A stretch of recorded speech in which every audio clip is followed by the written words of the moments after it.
when was it specified that? And I don't have the other verses where it speaks about the Injil just being exactly at the time of Jesus.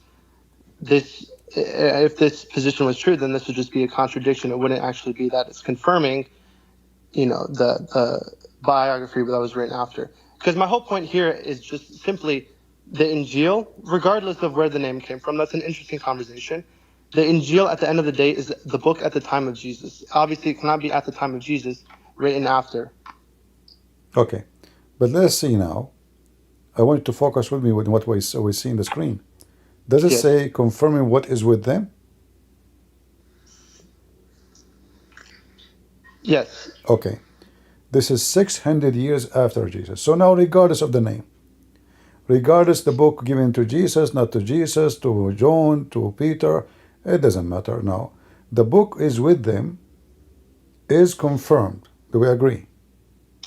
Yes, but we have to look at it from a lens, and this is just my perspective on it. We have to look at it from a lens of when we're talking about Christians or Jews, we're talking about ones who were there the time before the final prophet came, the final book came to confirm and wrap everything together, which would be ones that don't negate the Quran's teachings. My friend, focus with me. If Muhammad, he confirmed that at his time there's a Christian book, it is correct. Does the verse says that? In his time. It's not talking about in the past. It's confirmed what is with them. What is with them? I'm sure your English is better than mine. Is that like a present tense, or this is past tense?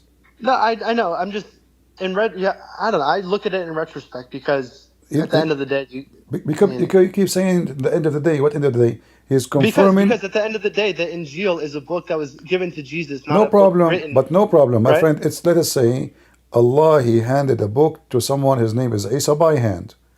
You can call it whatever you want. But now, the issue now I'm showing you, the Quran confirming 600 years after Jesus that the book which is with the Christian, you can call them a true Christian, you can call them whatever you want. Still, that means the Bible in the time of Muhammad was still preserved. So that Bible, why Muhammad don't have it? As long as this is the book of God and he confirmed it.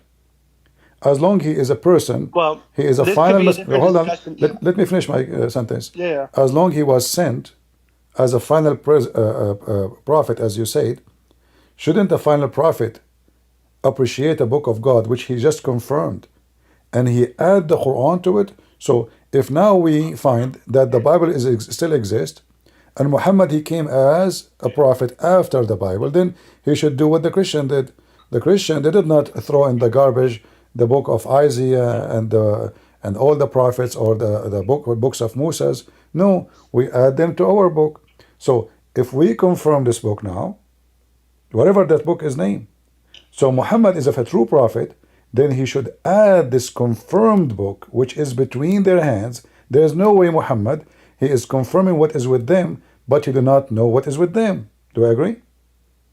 Well, would you kind of look into the fact that there's I'm not a historian, but there's a long history in 1400 years, right? I mean, I think it's interesting still, but there is a long history. If he did, that's in the case that he did have the perfectly accurate Bible that Islam believes in. But my whole point here is just that if we see the word Injil, it doesn't talk about whatever. We look at the word Injil. If the Injil is defined in another place as X, Y, and Z, and this is saying we're confirming the Injil, but the Injil that we're interpreting, it's confirming, is something that's different than what the Injil is defined as at a later in different times of the Quran, then I just see that it has to come down to history. I mean, I don't see this as we are. I will go with you. I will go with you. Look what you just said. Based on what you said, isn't it the Quran called the people who believe in Jesus that he is Son of God? He called them people of the book. The people, there's plenty of sons. We're all sons of God. I mean, No, there's. no, no, no, no. You see, when you call me people of the book, you cannot say that my book is corrupt, and then you call me the people of the book, because then I am not the people of the book. If You're somebody, not. We don't. That's not what we believe. We believe the people of the book do not believe in the Trinity. but you see, the Quran says clearly that the Christians and the Jews, they believe that the Messiah is the Son of Allah. He called us by Christian. He didn't call us. Yes, absolutely. And why do you call the rest of people ourselves, me and you? We're the Son of God too, right? This would just confirm that He is human. No, no, I know you believe he's human, but what you just said? You said me and this you. would confirm that He is nothing but a complete mortal and just complete human. And Okay, just a but normal hold Son of on, my God like friend. me Why and you you. are mixing things up? I'm trying to go with you. You said that when the book is confirmed, you are talking about true Christians. Okay, and I ask you now, who is the one is called Christians? Is the people of the book mean the Christian and Jews? You said yes, but you meant that this is the true Christians, correct? That would be the only explanation for this, yes. Okay, but how then your So God yes. Allah, He called us people of the book, that we are the one who believe in Jesus, Son of God. But my point is, There's I'm the Son of my friend. God. Listen, We're all sons of I'm God. just being honest with you. There is not a single verse in the Quran saying there's a true Christians and there's false Christians. He called us always Christians or Jews. There's no false. There's no true. That would confirm that the word in the Quran is a true word, because if Muhammad came and he wrote the Quran to start his cult, then he would be saying there are true Christians and there's not true Christians. Basically saying, well, the true Christians are all gone, and now you have to follow me. This is just confirming that Allah doesn't look at this and say, well, there's fake Christians called Buddhists, right? If you're following what I'm saying. Here's what I'm saying, right? We could take this two routes. So we could say the route of Muhammad had the perfectly reserved Bible that Muslims believe in, the Injil, at the time, and then afterwards history, corrupted it, right? Okay, Then let us the make it other simple. route, Let's make yeah. it simple. Let's make it simple. Was the Torah, was it Yes. corrupt in the time of Muhammad or was not? I have no clue. I'm not aware. So only the Injil is corrupt? Perhaps the Torah was corrupted. I'm not Okay. too sure, but here's all I can say. But let me The show you things that something. I have a surprise for you. When your Quran speak about corruption, never mention the gospel, it mentioned the Torah. Speaking about the Jews, says يحرفون الكتب الكلم عن مواضعه. So they are changing the words from their location. He never said, by the way, the book is corrupt. But this is only about the Jews' book, not the Christians. And this is the Quran. And actually, it says clearly, the Jews, chapter 4, verse number 46. And if you read the interpretation, you will see, it says that one Jew, he put his finger in the top of a word, which is not really corruption. If I put my finger over a word in a book, so supposedly you will not see it, is that corruption? No. So this is the story. Look what your prophet is saying. This is chapter 4, verse number 46. This is the only time speaking about corruption. But the story is clearly saying there's no corruption. The guy, he just put his finger over the word.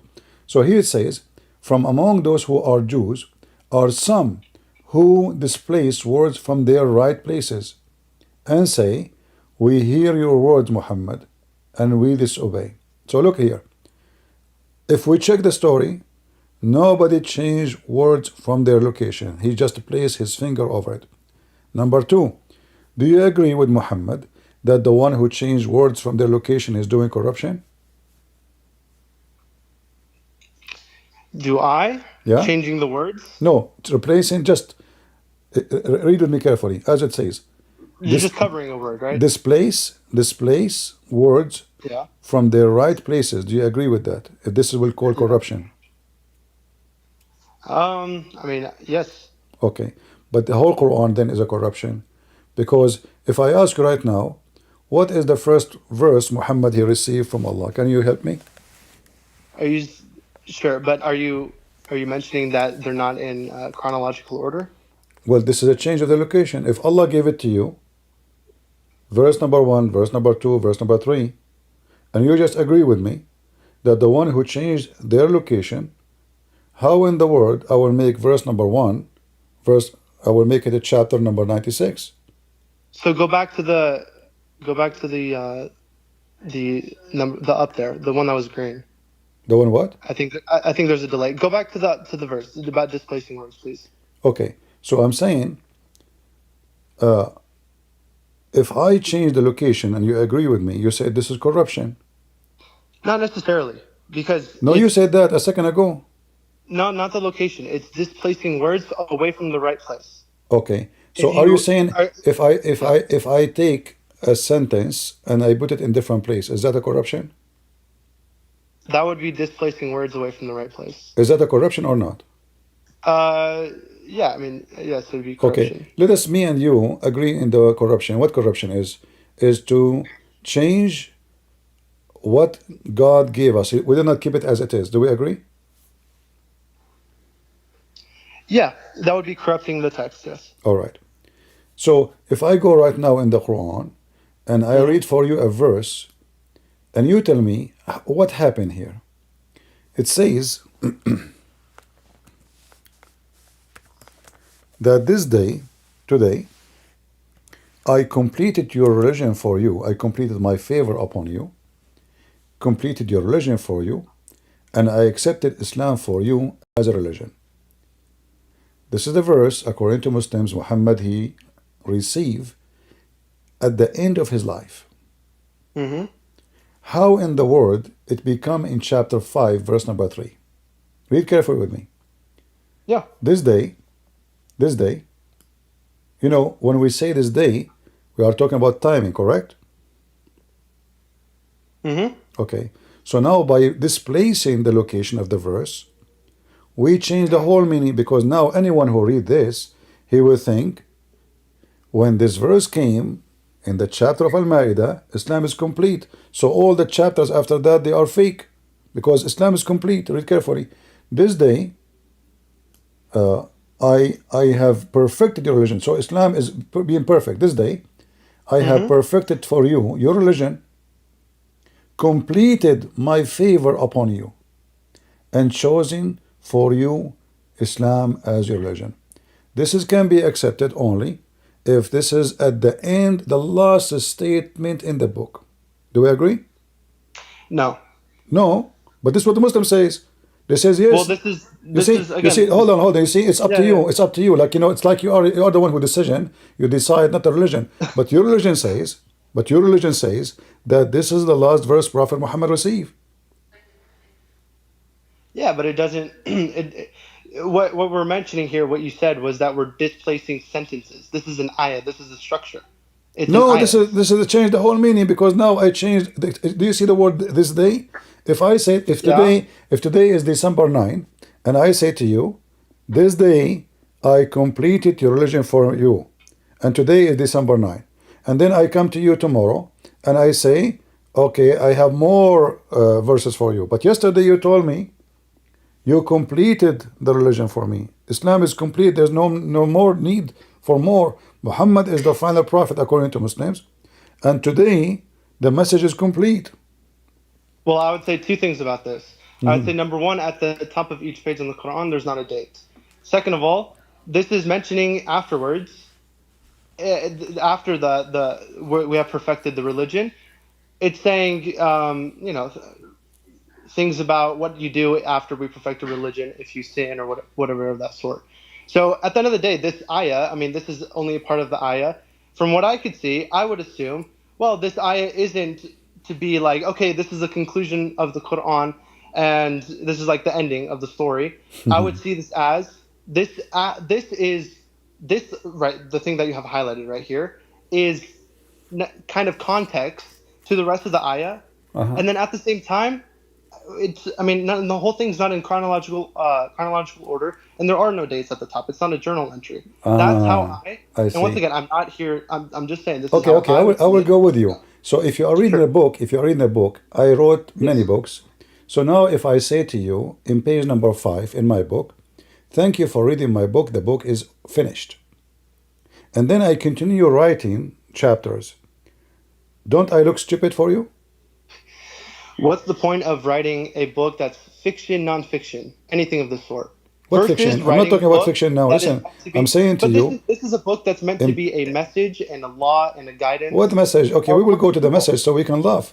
But look, if I say to you in the beginning, in the first few pages, after reading a few pages from my book, and then I have 400 pages left, but in page number 5 I say, the book is completed. My book now is perfect. Thank you for reading. Goodbye. That's what it says. Today. Is this what it says? Is Yeah. this what it says, or is it that this day I have perfected the religion, etc., etc.? But as you know, How the religion is perfect? How the religion is perfect, and he keep giving us more orders for the last for the coming 20 years. Listen. So now my religion is perfected, and now I keep receiving to tell you how to pray, to tell you how to do jihad, to tell you how to fast, and Ramadan. There's no Ramadan yet. This is chapter 5. So if this is a verse confirming that Islam became perfect to you this day, speaking of time, not more to come, then everything come after it is a fabrication. Otherwise, we have to accept what the Muslims say, that this is a verse given to Muhammad at the end of his life. And then, when they organize the Quran, they decide to insert it here, which doesn't make sense. So now look what happened. Because the Muslim, they did not keep it as Allah gave it to them, as Muhammad claimed it's coming from Allah. And you have no right to change it, because if corruption is a changing, if Allah gave it to you at the end, you keep it at the end. If Allah gave it to you in the beginning, you put it at the beginning. But Allah did not give it to you in the beginning. So who are you to change the location? Are you fixing Allah problem? Are you correcting Allah order? I have a question for you. Are you what was the other thing we were talking about? So are you right now, are you challenging the point of the Quran being written in chronological order, or are you challenging the point of I forgot the other piece of that question, but are you challenging the point that it's just generally in chronological order?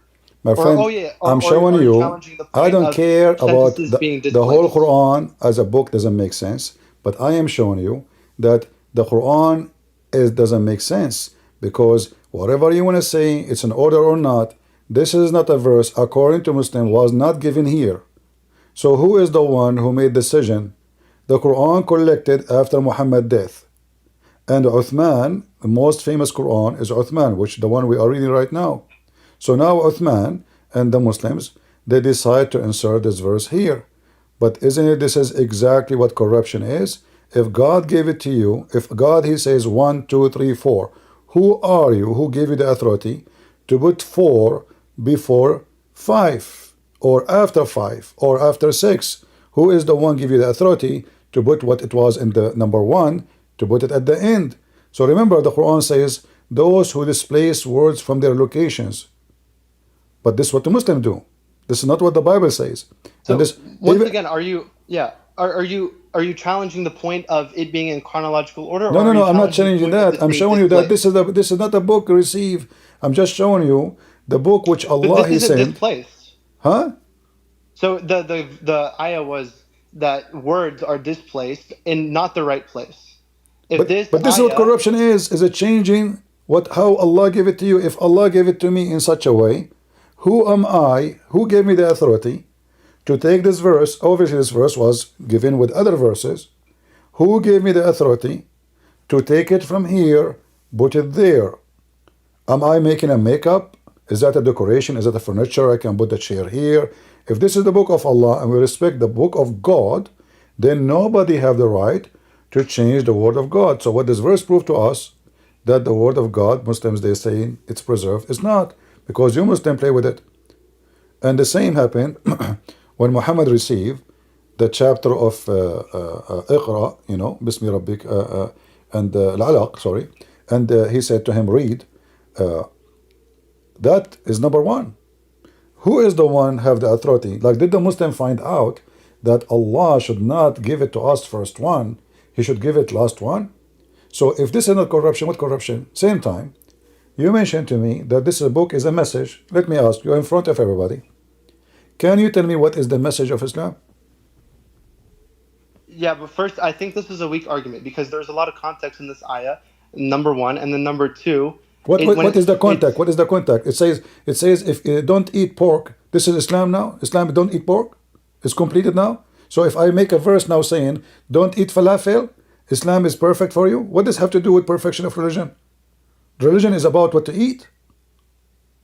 No, I'm saying that there's context to this ayah. This is not saying, okay, this is the end of the Quran, and then we're You going to move keep on saying to the next context, ayah. my friend. What the contact? It says clearly No, in front of you. I'm saying if see the highlighted part you have, yeah. If you had just that highlighted part, and it said this is I perfected the religion, and this is the end of the book, which is not saying it's saying other things in the same ayah, and I have a second part to this. But if it was just that highlighted part, and then it moved on, I would say you have a case here, but there is no case here. And then number two, you're talking What do you about mean? What do you mean? displaced. What do you mean? Move on. There is more than 100 chapters after that. So those That's my point. It's not just saying this is the end of the book. No. You This is see, the if this is the last verse, is the end of the book. This is mean the book is correct. You're not listening. This is the This is last. not saying this is the end of the book. According to Muslims, this is the last verse Muhammad he received. So this is a verse should be at the last page, at the last line. Today, it's about timing. I perfected the religion for you. So here the position is a stupid position. Why? Because as you see, he keep talking, he keep giving command, he keep teaching. So how I perfected the religion for you, and then I have thousands of verses coming after it.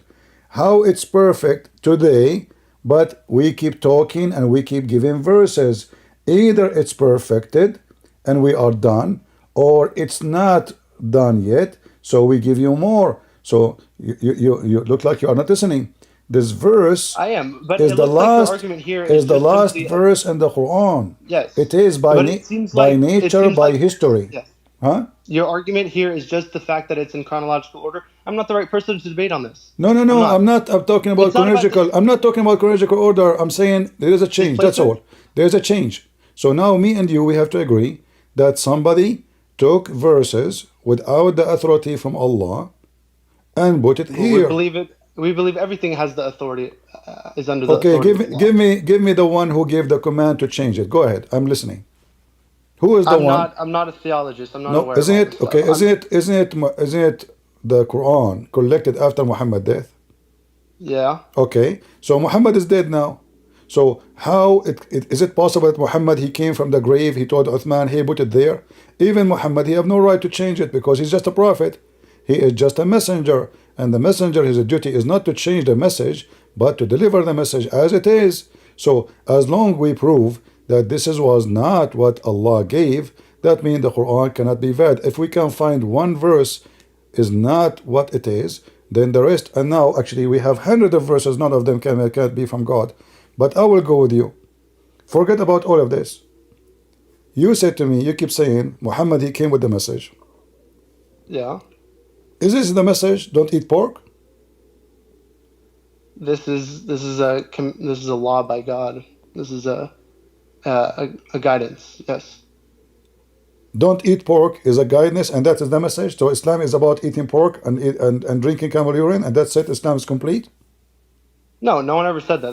That's. So what the connection between eating pork in the verse and completing the message?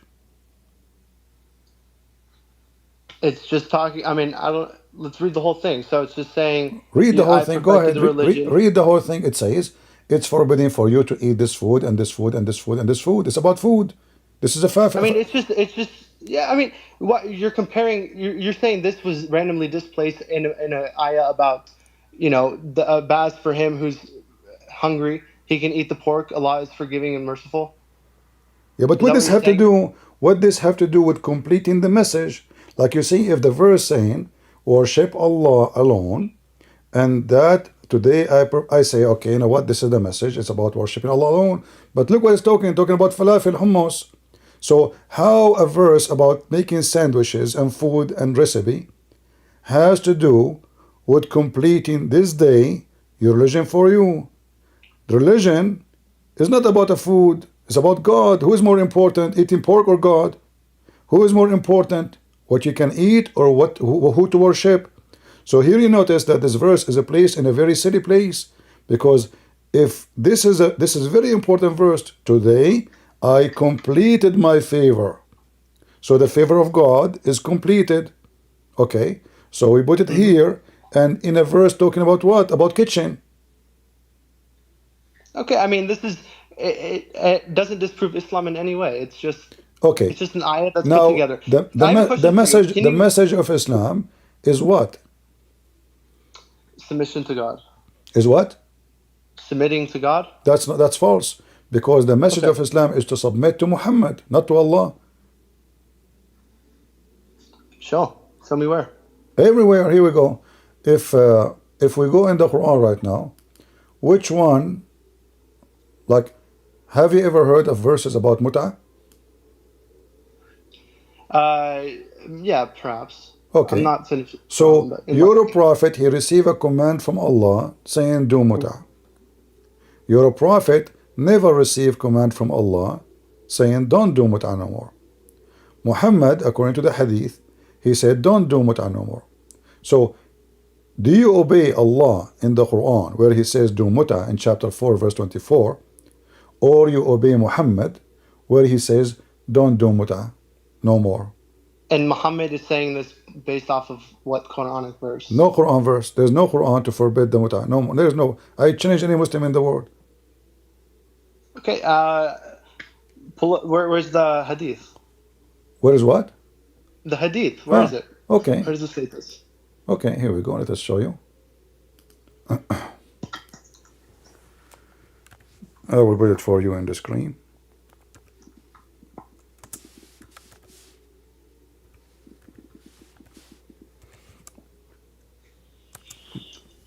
The funny, my voice was going before you called me. Now I have better voice. All right.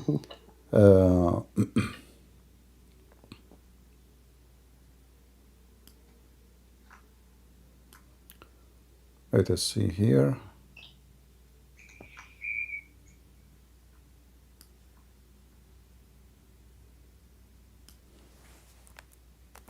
And anything I say to you here, you can check it out, take the reference, you can download the video later, and you can ask any Muslim sheikh as you wish.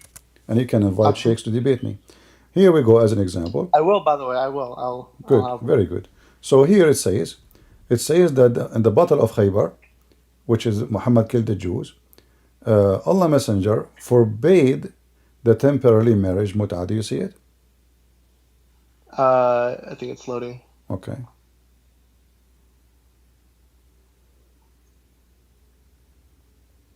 Yes, I see it now. Okay. So if Allah, he ordered mut'ah, and Muhammad never received Quran of forbidding mut'ah, is it up to Muhammad to forbid as he wish, or he should obey Allah?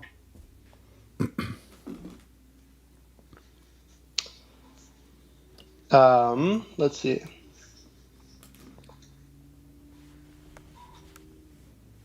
You tell me. No, you are the Muslim, not me. For me, if I say a prophet, if I'm a prophet, I have no right to oppose what God said. I'm just a messenger. So if God says do mut'ah, then okay, well, God says so. Who am I? I'm nobody. If God says don't do mut'ah no more, then I will tell you, okay, God says don't mut'ah. But there is no verse in the Quran forbid the mut'ah.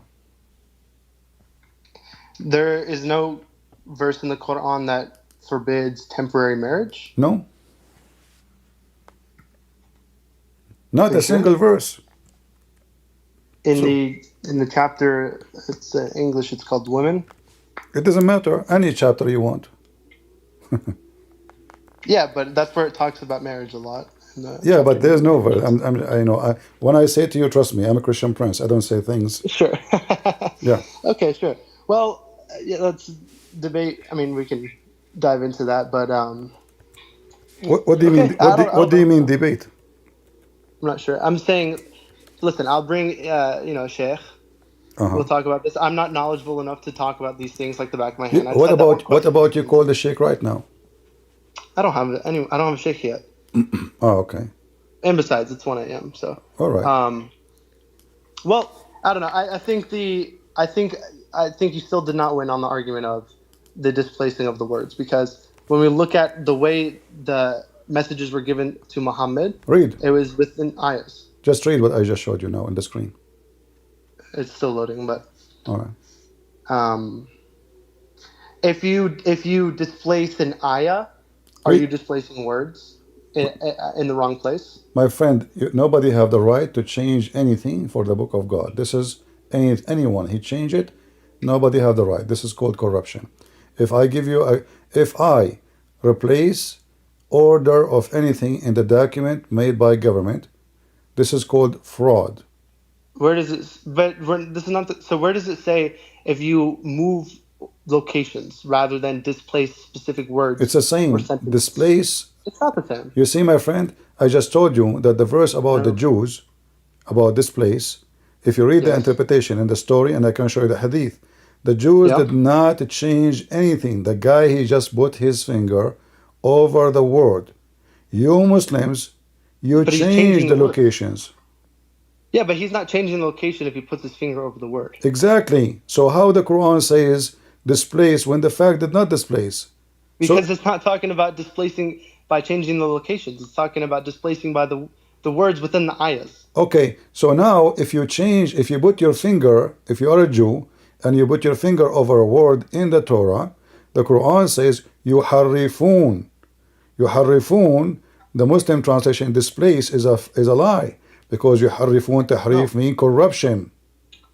No, because it's not saying, it's not a lie. That is corruption. That is displacing, because you're literally, so how are the messages? There's no, the word displace is not, is not this word. The word displace is an mawadi'ihi. So the word yuharrif, I'm talking about the word yuharrif. Yuharrifun mean they are corrupting by displacing. The Quran is saying that, not me. So by changing location, they are doing corruption. So the Quran gives definition that if you change location, you are doing corruption. That's not what I read. No, this is what it says. Here we go. Let me wait for you again. It's saying if you change location of words, displacing words. My friend. But in the Torah. Okay, you are reading translation, but let me show you. I read what's on the screen. Okay, do you see this word here? Chapter 4, verse number 4. Chapter 4, verse number 46 in yellow. Yeah, it's loading now. It's loading now.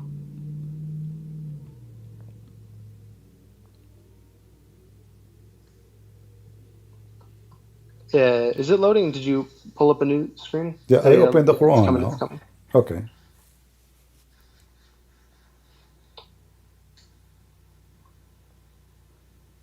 If you open right now any Arabic dictionary, you will see that the word corruption means tahrif.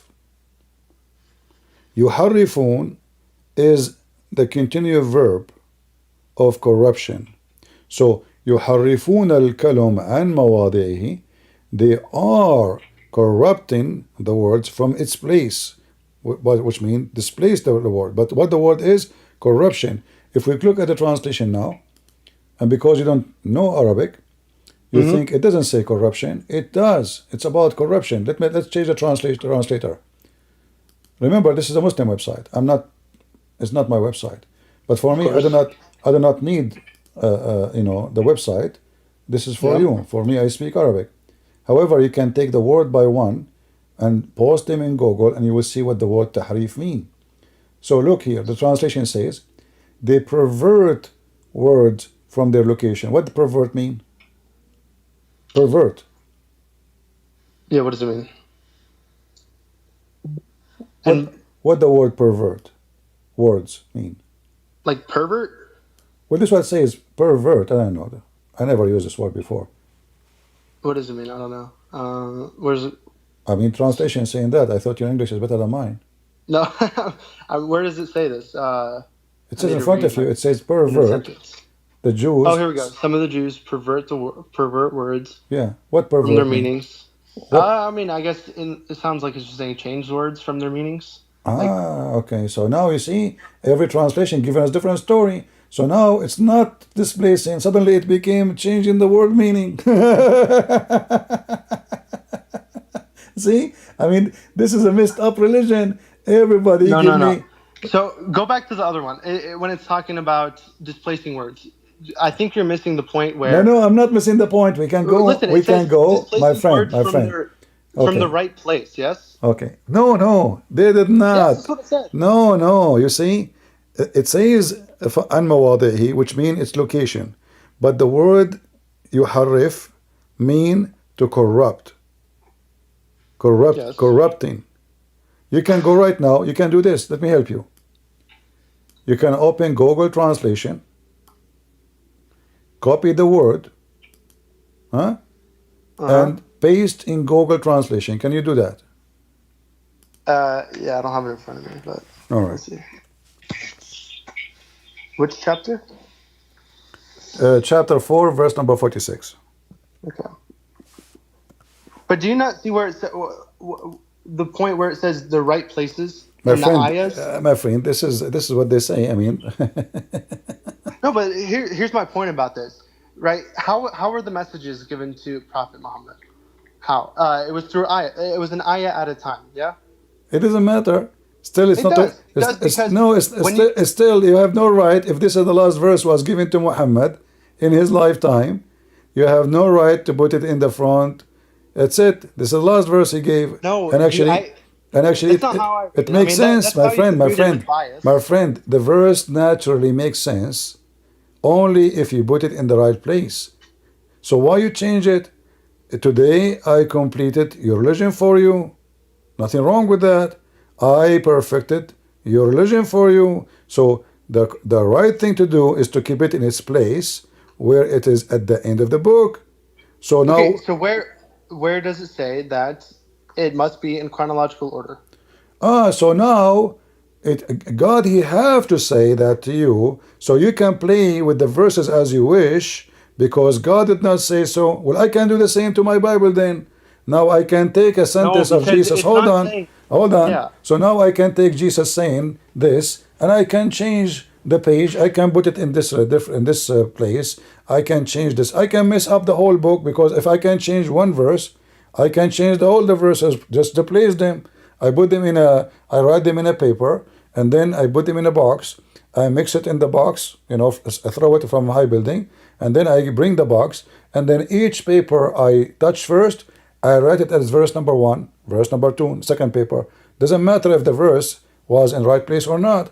So, but this is what corruption is about changing, because that will change the meaning. If I change, It the doesn't change the location, meaning if you have context, like I said, and so we have to define what the right place is. Are we talking about the the right words place is in the right place? the right Wait, place hold on. Are we talking is about when how it says displaced words? the Is it right talking the about right displaced place. ayahs? Listen, the right place is what God gave you. It's not up to you to tell what is the right place. If God gave it to you, verse number 10, you put it number 10. If God gave it to you, verse number 500, then it's 500. It's not up to you. Are you correcting God? Are you saying God, he gave it to you in order, and you found that your God order is not right, so you decide to correct it? No, but on the other hand, it's not saying that you cannot change the orders of the ayahs, because it's not saying. But this is what it corruption says is. If I but change listen, the it's saying order, it's my not. friend, It's not because if I there's change nothing. the order of any book, I am playing with the book. Anyone have But little according to brain? what? According to your own opinion. According to you, because corruption is a changing. So I'll explain my philosophy on this. There's no It says philosophy. no, but you have to My listen. friend, You have to listen. your philosophy is equal to nothing, and my philosophy is equal to nothing. Because when we say corruption, changing the book of God, it's not about opinion, your opinion and my opinion. It's about changing the book of God. And nobody has the right to touch and to change what is supposedly is a revelation. This is not. Okay, so Muhammad once again, said this. I'm not the right person to debate on why it's not in chronological order. But here's all I'm trying to say. Let me get my point out. It's saying displace words from the right places. Let us go back to zero. Let us go back to zero, because obviously you are stuck with it. But let's go here. So here your prophet saying, you remember you said to me, where it says that Muhammad never received Quran. Read this hadith with me. It says here, the verse of at-tamattu, the wajh al-muta, was performed And nothing was revealed in the Quran to make it illegal. So why Muhammad he make it illegal if Muhammad never received a message from Allah? Is he Allah? I'm not sure, and that's why I would like You to are get a not sheikh you are not on sure if he's Allah? who's knowledgeable. No, I'm not sure on your question. The question My wasn't if question he's Allah. is, That my was question the is, second question. if my God gave me a command to do mut'ah, do I have the right to oppose God command and make my command to forbid God command? Because the one who allow it is God. So who is the one you Muslim follow and worship? Is Yeah, it of course. I Allah? mean, this is very like rudimentary stuff. This is very obvious. All I'm saying is, this would be a clear cut, contradiction that we're just following Muhammad's teachings. So there's things you have to look at that I'm not smart enough to look at because I have humility. Well, And you that's do why not I'd like need to to give look at someone who's it. I smarter. just gave it to you. I mean, you can take a look at it, but now you are denying that I'm showing it to you on the screen. This is al-Bukhari. I'm not denying anything, but Okay. I mean, this So is what when is you this? say Is a to me, I narration? need to look at, are you buying time, my friend? What is this? What am I reading right now? We are who's reading. writing We this? are reading Al-Bukhari. Al-Bukhari. This is Al-Bukhari 1226C. This is Al-Bukhari 4518. So Hajj, sorry, the Mut'ah never been forbidden by Allah, and there's no Quran came for it. And Muhammad, he forbid it. So if there's no Quran, Muhammad have no authority because he's just a messenger. The Quran Okay, so what you're says, saying is the books, the Sahih book that we believe in and that we read is physically saying there's a contradiction within the Quran between what Allah is saying versus what Muhammad exactly, is saying. Muhammad he This is forbid Allah. it. Muhammad Okay, he so forbid it. I'm sure there's an explanation for this because if it's so clear cut saying that there is a contradiction, you're telling me that the narration, the Sahih narration, is saying that there's a contradiction. I know what to say for you. I mean, after all explain, are you asking me what I'm saying? If Allah gave a verse, do you have a right as a human being to cancel what Allah order you to do? Yes or no? No. Okay. So how Muhammad he forbid what Allah allow? I'm not sure. I'm sure there's a Well, complex because he's a false understanding to this. messenger. He's playing games. Yeah, Habibi.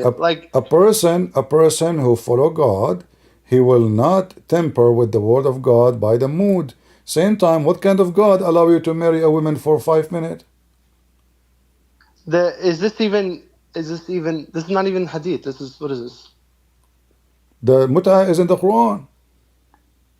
I know, but you're telling me that the Sahih al-Bukhari is saying that there's a clear-cut contradiction. It's in front of you. Muhammad I know. he forbid. Muhammad he forbid what Allah allow. Okay, So you said that these videos are recorded, yeah? Yeah. Okay, I'm gonna just take this part of the recording, Yeah. and then I'm going to bring a sheikh on it and someone who's knowledgeable. After we finish, of course, you can start from the time you call me. Record your screen, because I don't keep my videos for long, and my video is so long. Maybe it will take you forever to record to download everything. So you can record the time from the time you would call me, until you finish. Okay, we'll have a good conversation. And you can feel free. You can load it in if you have YouTube channel. You can load it in your. Feel free. You can use it as you wish. I give you permission. So look. Amazing. So look now. Muhammad is a prophet of God. Muhammad he came to deliver a message of God. Is the message of God, which from God, teaching me decency, or teaching me to be a filthy person going after lust, to rent a woman, pay her money, so she will take off her panty for me? Is that what God teach you? Is that what God's teaching me? Yeah. I don't know. I haven't read any of that in the Quran. No, this is what the Quran is saying. You agree? You said to me. Enlighten me. You said to me. You heard of the mut'ah. You know what the mut'ah. So what this mut'ah is? Mut'ah is you rent a woman. You rent a woman literally. And Temporary nikah, yeah? What nikah? I mean, this is rent. Nikah is not rent, and nikah is the F word, my friend. Nikah is the F word. Nikah does not mean marriage. They lie to you. This is why your prophet, he says, ملعون ناكح يده. Allah cursed the one who do nikah to his hand. Do you F your hand? I mean, do you marry your hand? Nikah is the F word. Muhammad, he said, I will show you the hadith, when your wife, she have her period, do everything with her, which means sexually, except nikah. She's your wife. Are you going to marry your wife? So if the word nikah means marriage, you don't marry your wife. She is your wife. He's telling you, when you are married and your wife, she have her period, do with her everything except a nikah. I can show you the hadith. So nikah does not mean marriage. Secondly, look what your prophet said. Let's see the hadith. I will show it to you. But look this. Read this one first. Yeah. Can you read it? Yeah, I'm reading it. Yeah. Okay, read it loud so people can hear you. Allah's apostle said, if a man and a woman agree to marry temporarily, their marriage should last for 3 nights, and if they like to continue, they can do so. And if they want to separate, they can do so. I do not know whether that was only for us or for all the people in the general. Abu Abdullah al-Bukhari said, Ali made it clear that the Prophet said, the muta marriage has been cancelled, made unlawful. Okay. So, what kind of marriage? You go to a woman, you say to her, can we stay together for a day, 2, and we can make it 3. If we like, we can extend. If we like, if we don't like, we can stop. Is that what marriage for? Listen, Christian Prince, what's your name so I can speak to you respectfully? This is my name, Christian Prince. Christian. So Christian, I'm going to bring someone who's an expert. Again, this is not in my realm. I had a question out of genuine curiosity, but this one is not in my realm. I'll bring someone who has a PhD, who's been studying this for 30 or 40 years. All right. Before you go, let me show you the hadith I promise you to show you about a nikah. Just to show you that nikah, when they say to you it means marriage, it's a lie. This is the hadith. Your prophet says, when you do, the Jews, when a woman she have her period, they don't touch her. So Muhammad, he told them the opposite. He said, when your women she have menstruation, when your wife she have menstruation, do everything with her except intercourse. What is the word intercourse? Is nikah. Here we go. This is the word in Arabic. I will show it to you. This is the hadith. Here we go. كل شيء إلا النكاح. This is Sahih Muslim. And this is at-Tirmidhi. And this is Sahih too. So do everything except intercourse. So what the word nikah mean? Intercourse. You don't call the same word for marriage intercourse. You don't. Intercourse is intercourse. Intercourse is description for sex act, where a private part of a man enter and penetrate into a private part of a woman. That was intercourse is. This is not marriage. Have nothing to do with marriage. So nikah is not a marriage. So your prophet, he is a messenger of Allah. He came to deliver a message from Allah, and now he is commanding you to go and look at a woman, to sleep with her 3 days, 3 nights if you wish, or 1 hour, and you pay her? And this is message from God? Is that what Moses taught? Is that what Jesus taught? That we can go and rent a woman? And there's a conditions for the renting. You have to offer her money or a property, and you have to tell her for how long, and then if she agree, you can do it. So I go to a woman, I say, I will give you $10 for half hour. Do you agree? If she agree, this is muta. This is why it's called muta. Do you know what muta mean? Tell me. Lust. Sexual joy. Lust. So how in the world this guy is sent by God, and then he is promoting fornication? And not only fornication, it's prostitution. Because the women, she have to get paid. You cannot do it unless you decide the 3 things. How much, how long, and then the agreement. Both they agree about the conditions, and then she is lawful for you to go to the bed. And not only that, there's no divorce. How it's marriage, there's no divorce? Have you ever heard of somebody marrying somebody do not need to divorce the women? Because it's not a marriage, it is muta. So they agree about the time, 15 minutes. When the 15 minutes is up, sorry, I have to put my clothes on, your time is up. This is what hookers should do. You paid for 15 minutes. Your time is up. How in the world this is a person you can consider him a messenger of God? Well, you asked me, but I can't answer these questions for you because I'm not knowledgeable and experienced on this. Once again, I'm My going to bring, friend, I am and I know you're just asking I'm them rhetorically. I assuming, know. my friend, I'm assuming that you are a I know. growing man, and I'm trying to speak to you in a respect I can. So you as a man, forget about being knowledgeable, being a sheikh, being a Christian prince. Yeah, but No, it's about forget wrapping about. things together. And But do you accept, with my respect, your family, with my accept your sister, do you accept your sister or you or a woman you want to be your wife? Do you accept that she will rent you herself for temporary time just to have sex with her? Do you accept that your daughter one day she will grow up, with my respect to your family, she grow up and she say, Dad, there's a guy who offered me $10 to sleep with him for half hour. Do you accept that?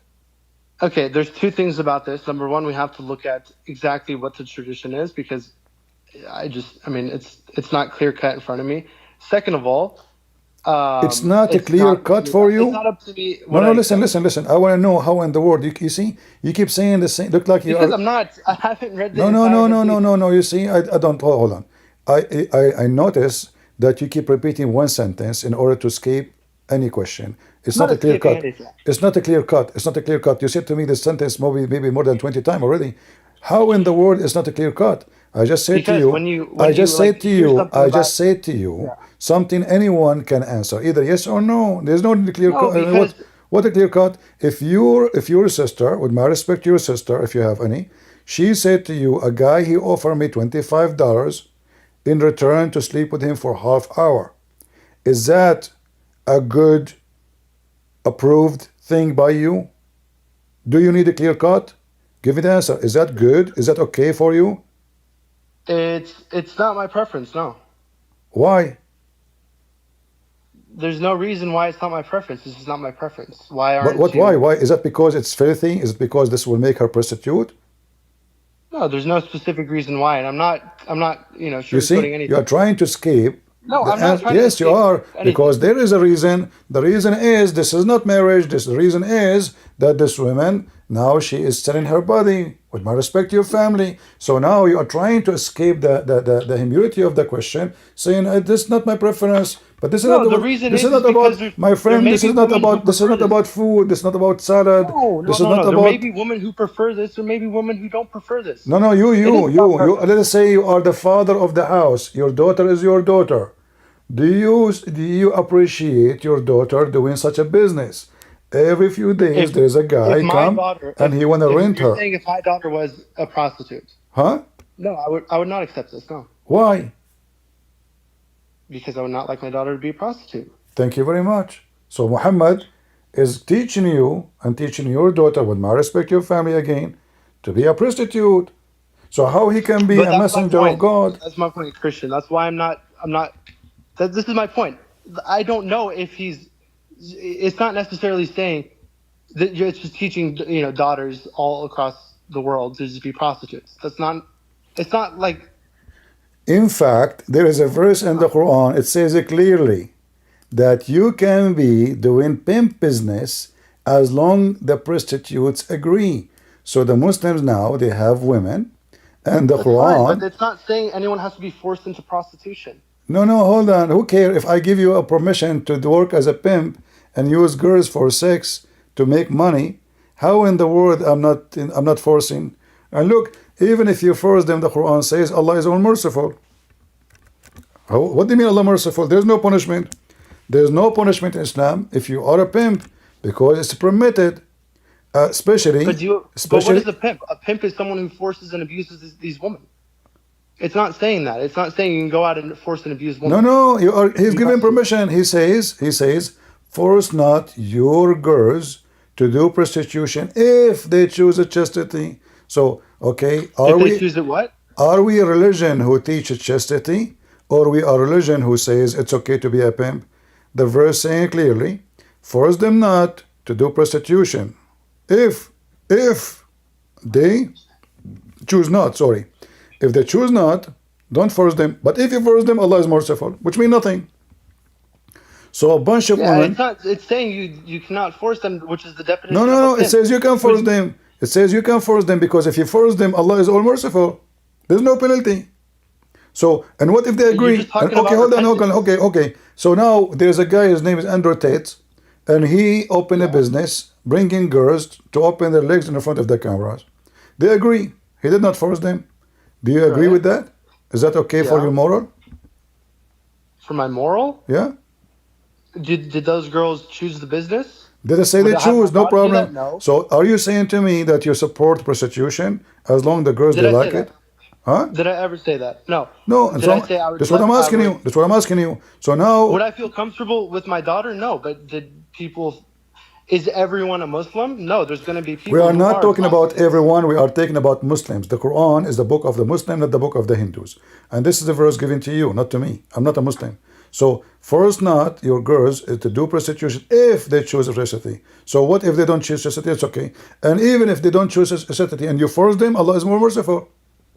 Clear verse that you can do prostitution, and it's more clear if they agree. So, but this is against all God teaching. This is against you Muslim, you say the Bible is corrupt, but you will not find one verse in the Bible saying such a filthy thing. The Bible says the opposite. Jesus says if a man his eye will mislead him, it's better to take it away, unblock it. Otherwise, if that will stay there, will send you all of you to hell. This is what Jesus said. Jesus said, but if you forbid want to us. talk about what Jesus said, I mean, there's things that Jesus said that were similar in the Old Testament. So Show me where in the Old Testament says you can be a whore. Go ahead. Beat me. I mean, Deuteronomy, there's plenty of places, but I know it's nowhere. That's false. That's false. That's false. No, it's not false. That's false. But you won't admit. You won't admit that. That's my friend, Jesus' word. my friend, fornication in the Old Testament, the punishment is death. Death. Stoning to death. In your religion, there's no stoning to death. Muhammad later he stole it from the Jews, and now we can find it in the Hadith. What did it say in Deuteronomy? What was it? Deuteronomy 20. Let's see. Are you pulling up Deuteronomy? You tell me what it says. I'm looking. I think it was Deuteronomy 21. Okay, tell me what it says in 21. It says you can open a prostitution business. No, it doesn't talk about prostitution business, but also this is also so you're comparing this to a pimp. Once again, a pimp is someone who abuses their woman and who forces these women. I mean, you go read the stories. Go read all the stories My about friend, the girls in Vegas. don't tell me go read a story. Show me what you're talking about. There's nowhere there it says you can. If a man he lay down with the women, he have to marry her, because now this is a tradition of the Jews. Nobody will marry her. So if a man he found laying with the women, he have to, and he cannot divorce her. He cannot forever. That's it. Because now they sleep together. But if a man is married or the woman is married, they will be stoned to death. You're a prophet. He went to his own son's wife. He found the wife alone. And what he did, he flirted with the wife. And then the wife, she came, when the husband came back, imagine you are not home, your father come to visit you. And then the wife, she says to you, your father was here and he says he fell in love with me. And then what happened? The son, when he heard this, according to the hadith says, فَفَطِنَ زَيْدٍ, he got it. My dad is sleeping with my wife. So he went to his father and he said to him, Father, I want to divorce her. She is arrogant. She is so proud. She used bad words against me. So he said to him, Oh son, keep your wife for you. And then Muhammad, he felt bad. He want to have the women. It's time. So he claimed that his God, he sent him a verse saying to him, Hey Muhammad, why you are telling your son, why you are telling Zayd, that keep your wife for you when Allah gave you the women? How Allah gave the women to a man? You're talking about Zainab and Zayd? Zayd, exactly. That's not how the story went. And I know people love to just take it out of how the story went. It's what? It's what? It's not how the story went. It's not. It's what? It's not how the story went. How the story went? Tell me. It was a while ago when I did the research into it. Okay, tell me. I learn from you. Go ahead. Sure. I mean, I'm not here to be a teacher. That's the my thing. friend. When you say this is not how the story happened, I have it from your books. Again, I do not need to remind you. I'm not being like arrogant and proud of myself, but I need to Yeah. remind you I'm a Christian prince, and people they will make a million video against me if I am not telling the truth. I can show you. I can show you right now in 2 seconds the reference how the story went. By the way, this just reminded me, Christian. Did you ever debate Hamza Den? I never heard of this guy. Who is the guy? You did hear of him. Huh? You did not hear of him? No. Okay, go through Hamza Den. Well, you know, I will let you do me a favor. Why you don't Yeah. call him and tell him this guy is trying to convert me out of Islam. He is lying to me. Honestly. I'm not saying you're lying. No. I want you to. No, I am asking you to say that to him. Yeah. Say, I want you I to don't have his come. phone number. No, I want you to say, come to him. Come, and I want to enjoy you destroying this guy. Make him crush him. Can you do me a favor? He said he asked you for a debate. You know, maybe he's just a kid then, because how come I don't even remember his such a name? Obviously, he's No, nobody. he has a big channel on YouTube, just like you. There's many kids. All of them they claim that but they don't know. They have knowledge. No knowledge. Let him come. Here we go. He can join you. He's nobody. He has 313,000 subscribers. He said you denied the debate. So My we'll friend, he's a liar. Let him show you the screenshot where I deny. And I thought you don't know him. Did you call my friend? Okay, I got you. Maybe he is. Did I deny you when you text me? Did I block you? Of course not, Okay. Christian. I'm not hating on you. No. I'm not defending When him. somebody says that I deny debating him, it never happened. I open my Skype. I keep saying, who wanna call me? Okay, Dilla, I'll contact him and I'll have him come debate you. But Anytime. here's what I'm saying. Anytime, my friend. Anytime. But look what happened. Look what happened. Look what happened. The story in the verse we are talking about. You can open right now the interpretation of Al-Qurtubi. Don't listen to me. From my research that I did on it, what happened was Zainab and Zaid, they divorced. No. So listen. Muhammad walked in to the room. We agree on this part. Muhammad walked in. The wind blew the shades away, and then he saw her naked, and he felt lust. Yes. But she was divorced then? No. This is prior. Okay. So now the prophet, he get horny because he saw his own son wife naked? I read the tafsir, and I don't know what you would call it, maybe the narration, but he didn't get horny, he admired her. But no, he said to her, Subhanahu mu'alliful qulub. Praise be to Allah who made my heart flip for you. But she is married. But isn't it this is against what God moral teach? Is it lawful? So you Muslims, you tell your wife to cover her hair, to wear a burqa, and the Prophet told us that, and now the Prophet come to my house when I am not there. He see my wife. The wind opened like her clothing, and she saw. Wind inside the house. That's not funny. her clothing. No, it was the shades. No, she was in a private room. No, it says Yes, وَكَانَتْ مُتَفَضِّلَةً, which means she is wearing almost nothing. I can show you. It moved. So you know the shades. There's shades between the doorways. There wasn't doors. My friend, what shade? Those are very small, tiny room. Is not even a house. So okay, so when you walk into a house, and you don't know, you're looking for Zaid, right? How will you know he's not in the house? This is what the story is saying. The story says that Zaid is not there. Yeah, he was. But what was he doing there? Was he going for Zainab, or was he looking for Zaid? Well, do he have the right to get inside the house when the husband is not there? He get in, and not only that. How would he know?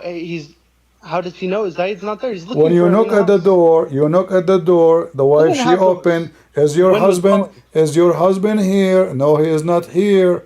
What this drama is about? So if he is not there, no. Was the wife in a private room? Yes or no?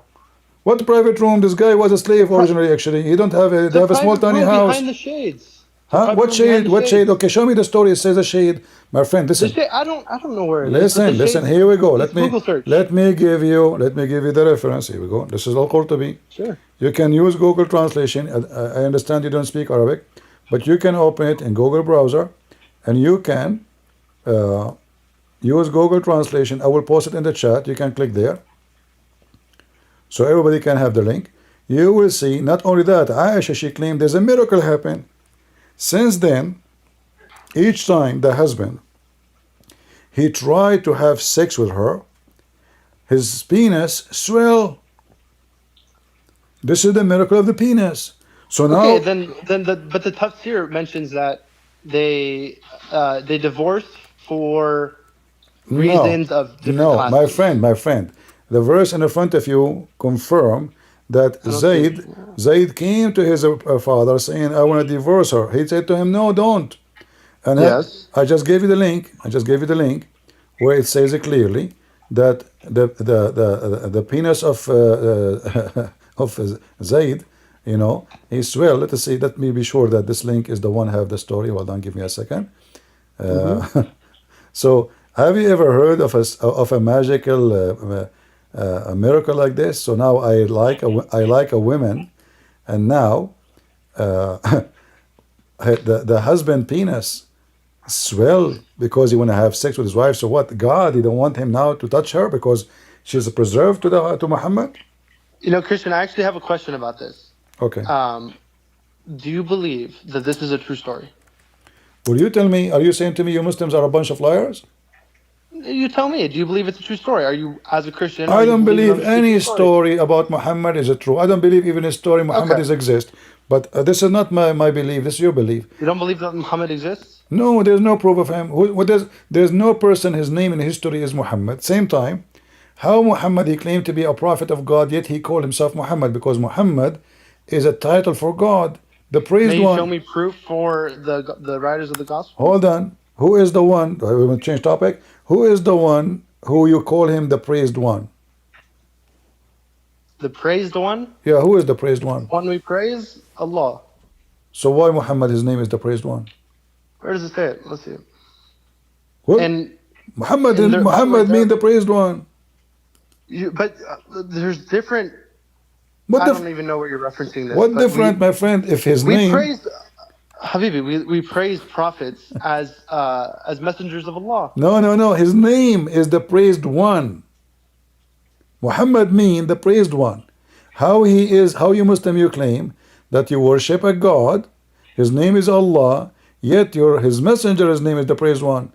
When in fact this should be Allah, because he is your God. Allah should be Muhammad. According to you guys, the Muhammad means, what is it? The desired something in the Jewish Psalms. I don't care about what my friend. Okay. The Hebrew. No, there's no such a thing. But yeah, there is. No. So in the man. Are you talking about Ahmad Didat?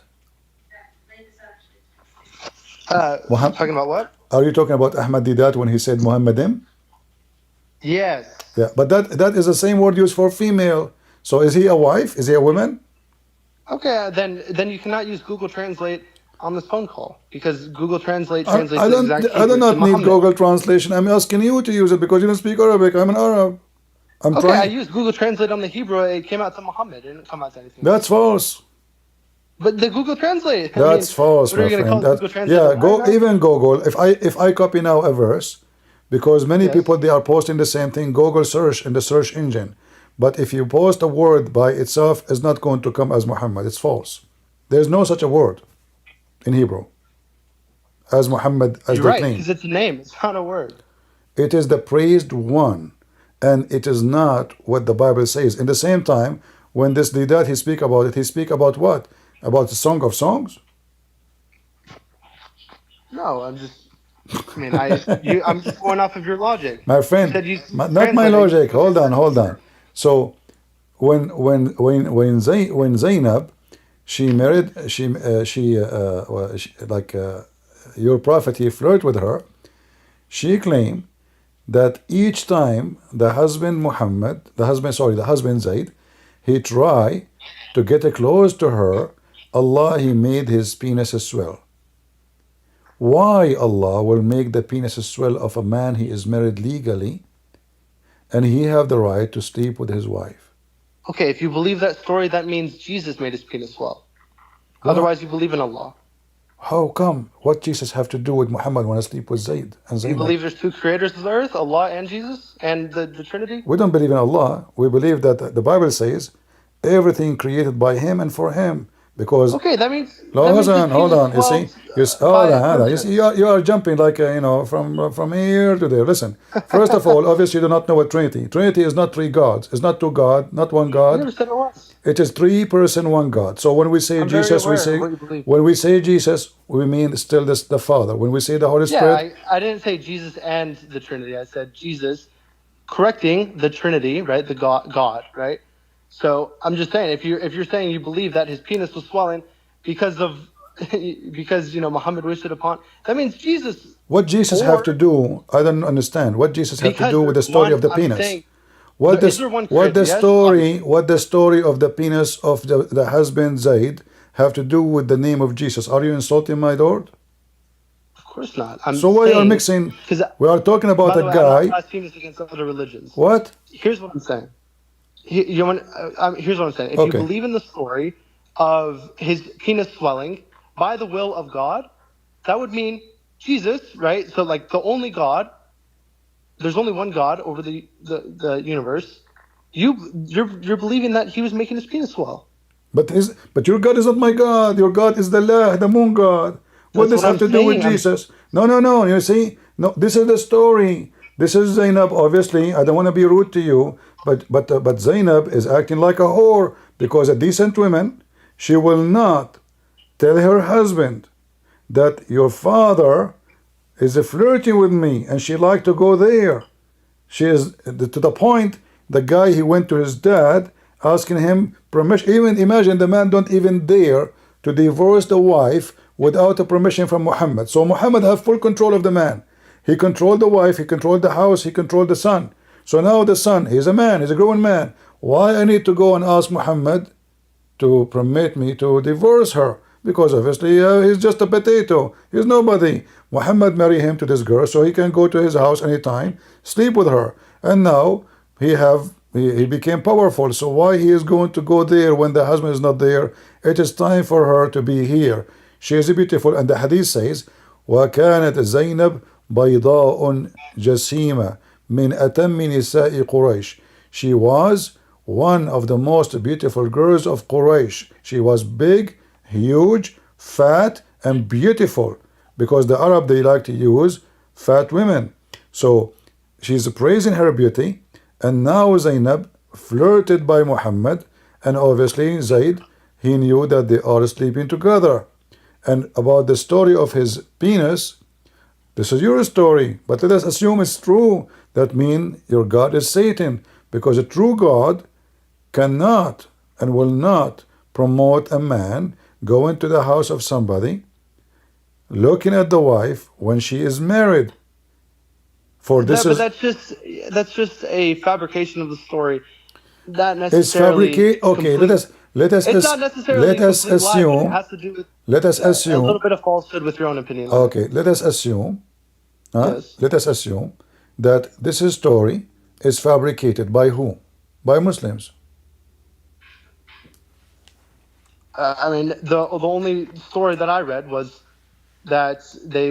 This is aside from just random books about the history.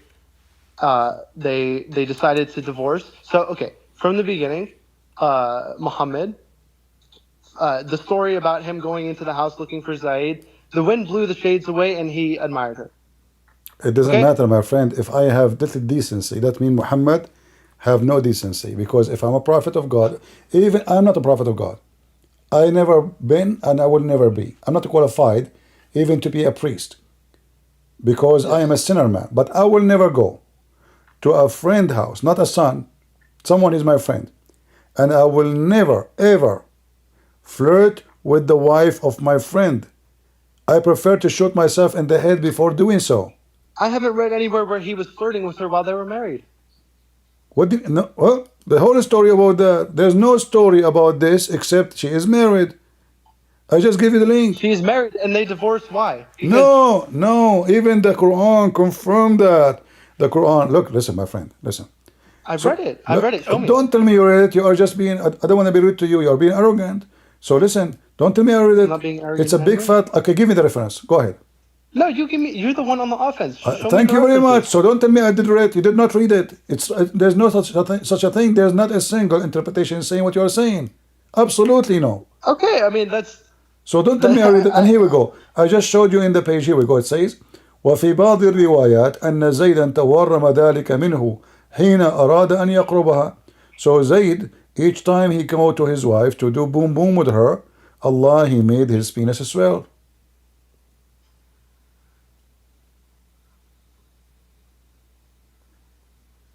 I don't see anything on the TV yet.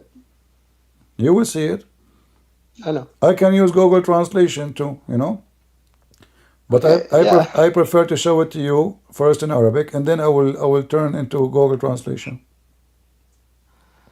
If we want to refer to Google Translation, but I'm All right, here we go.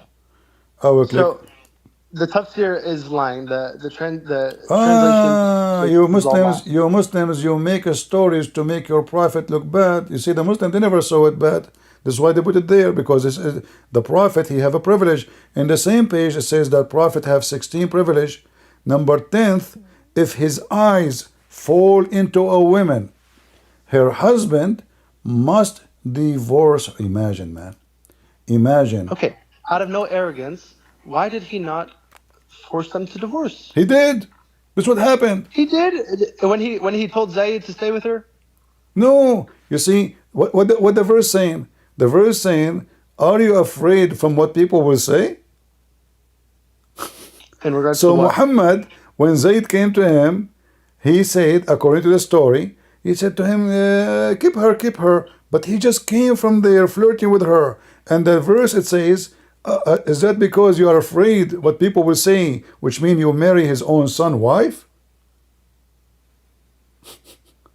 Who said that? The Quran, the verse, read the verse. The idea of that ayah is that it's confirming you can marry the ex-wife of your previously adopted son. No, it says, why you tell the guy, don't leave his wife when this is what Allah inform you, that she is yours. So this is a proof that this is happening when she is married yet. The verse itself. What verse in the Quran? This is a verse in the Quran. The verse we are talking about it. What we are talking about for the last 30 minutes. What's wrong with you? Okay, which verse is it? Which verse? What? So all this time you do not know what we are talking about? No, I know what we're talking about. I've read the verses. Al-Ahzab, the chapter of Al-Ahzab, verse number 37. Al-Ahzab, verse number 37. Is it here? Verse 37, Allah.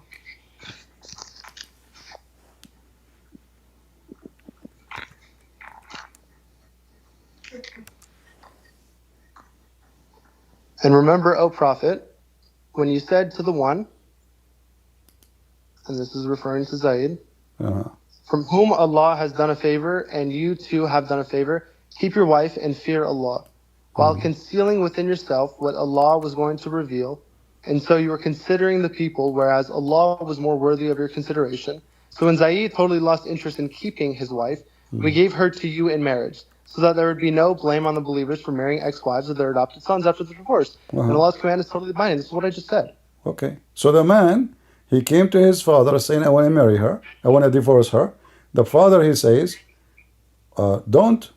The Quran said, why you are telling the man, keep your wife? So as you see the story happening, when she is already still married, and Allah saying to him, it's revealed to you that she is yours. So Muhammad, he claimed that Allah told him to go and take her from her husband. No, it's not saying that at all. It says that. It says, why it's saying in the after the fact. No, Whereas, my friend, yes. it's asking him, why you say to the man, keep your wife, correct? So when Zayd totally lost interest in keeping his wife, we gave her to you in marriage. This is talking in past tense. No, this is not during the marriage. This is a verse. This is a verse. Yes. Okay, my friend. When the man came to Muhammad, and he asked for permission, and Muhammad, he said to him, go and keep your wife. Correct? Does it say that? he lost interest, and he said, Muhammad, I don't know why. Okay. I'm So losing interest. when Allah told him that she is yours, is that because before the man divorced her or after? After, even after they got married, False. Muhammad and Said. False. Okay, then why would it say we gave her to you in marriage? Yeah, because because he been forced to divorce her.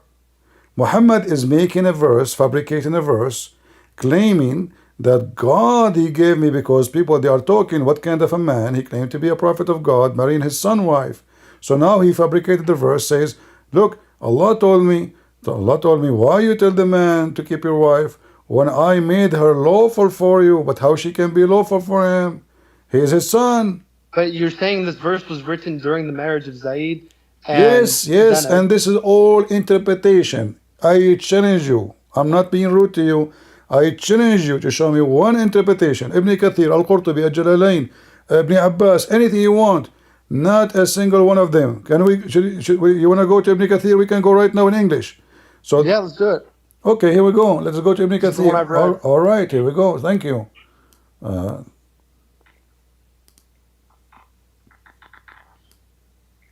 But now what you will say to me, Ibn Kathir did not say that? That would be horrible. Just read the whole thing. Just read the entire thing in English. Yeah, okay. Let us see. No, I'm saying because we might play the game. It doesn't say that, CP, as we wish. Yeah, because, No. okay, let's see. Go to Al-Ahzab. Here we go. And this is Ibn Kathir. And we go here. You see the page in English? It's loading. All right. I have it in front of me if you want to start for the rest of the people. All right. So this is Ibn Here we go. Kathir. Here we go. Yep.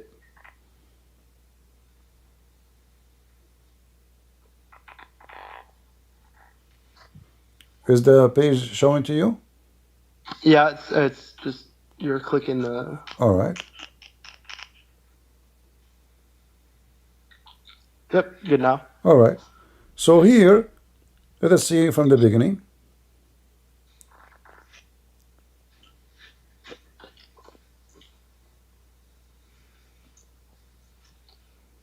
Allah tells that his prophet says to his free slave Zayd, may Allah pleased with him, who was one of whom had bestowed grace, i.e. through Islam following the messenger. And then he says, look, imagine they are even telling him like, you are being favored. I mean, you are. And then he says, and he was a great leader, held in a high esteem, beloved by the Prophet, and he was known as beloved and his son. And then Osama was known as a beloved son of the beloved. Aisha, may Allah. By the way, real quick, Christian. Huh? The first part of this, when you said Zaid is getting the favor. No. Zayd is, they are like talking about that Islam did a favor for him. What favor? You took his wife. He bestowed grace. No, I mean, obviously the man, Muhammad, he married him to this woman so he can have access to, and he took him. Yeah. Why Muhammad, he took him as a son if he is going to take the wife? No, I was just going to make a point about the first part. Okay. Which was, you mentioned that Islam was bestowing him grace, right? Islam is showing him a favor. Zaid, for the... for being a Muslim. The favor is being a Muslim. Gone. Okay. Yeah. All right. So near here it says, let us see, talking about dowry. All right. Here it says, but you hide in yourself that which Allah make manifest. You do fear people, whereas Allah had better right that you should fear him. Ibn Jurayj said from Aisha that Allah, may Allah pleased with her, if Muhammad were to have concealed anything that will be revealed to him of the book, he would have concealed this ayah. And then he says, but you hide in yourself, which Allah had manifest to you. So Muhammad is lying now, he's hiding it, according to the verse. So when his son came to him, Allah, he already told him, this woman is yours, man. So he hid it from his son, imagine. And then this is what the Quran is saying. People where Allah had better right that you had should fear him. Then he says, so when Zayd had completed his aim with her, we gave her to you in marriage. But when Muhammad was hiding that because she was still married, and this is when the husband came to him, and he told him, keep your wife for you. So Allah told him, why you are telling the man when Allah manifests to you, why you don't tell him that she is yours? That's it. He don't have anything to do with her. Yes, but when was she considered his, which was after marriage? What after marriage? After Muhammad married Zainab. Okay, my friend, the point is, your prophet, he went to the house of his son, and now he have a why God want to tell Muhammad this woman is yours before she got divorced? What the verse saying? The man is not, he came to Muhammad, he told him, I want to divorce her. Muhammad says, keep her. Allah said to him, why you are telling the guy keep her? Why you fear what people will say? Isn't it me who told you this woman is yours? That's it? This is what the verse is saying. So the whole desire of to having the woman, Muhammad, he claimed that his God is the one behind it. Okay, there's a website. It's called Asbab al-Nuzul, a book. It's called Asbab al-Nuzul. You heard of it? No. All right, give me a second. Asbab al-Nuzul. Let us go here in English. All right. This is a chapter to make it more clear for you. 33. And then 37. And then we can go one by one if you want, but let's go and see if we can find it in Asbab al-Nuzul. Asbab al-Nuzul in Arabic mean the reason for the verse to come down. The reason for the verse, any verse. There's nothing written in English in here. Let us see Ibn Abbas. Here we go. All right.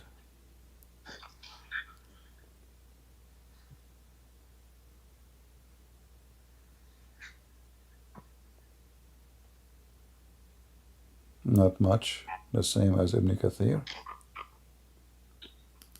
The one with the real details, the long details, is in Al-Qurtubi. But let us see Al-Jalalain. Give me a second. All right. See, he is his adopted son, and here it says, when he came to him, he says to him, retain your wife to yourself and fear God. So if the man retain herself, he is fearing God before divorce her. But you hidden in your heart what God is disclosed to you, disclosed that he was manifest of your love to her. Do you see it? It's loading. Muhammad, actually, by the way, Arabic doesn't say love, it says hawa, lost. So why you fear people telling the man, keep your wife, when you are having lost for the women? And this is your Muslim translation, and this is Jalalain. You said to me she is not married, and this is after divorce.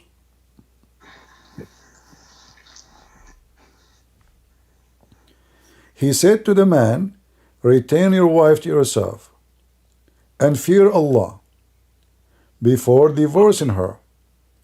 But you had hiding in your heart what God was disclosed, what he was to manifest of your love for her. And who is this talking about? Muhammad.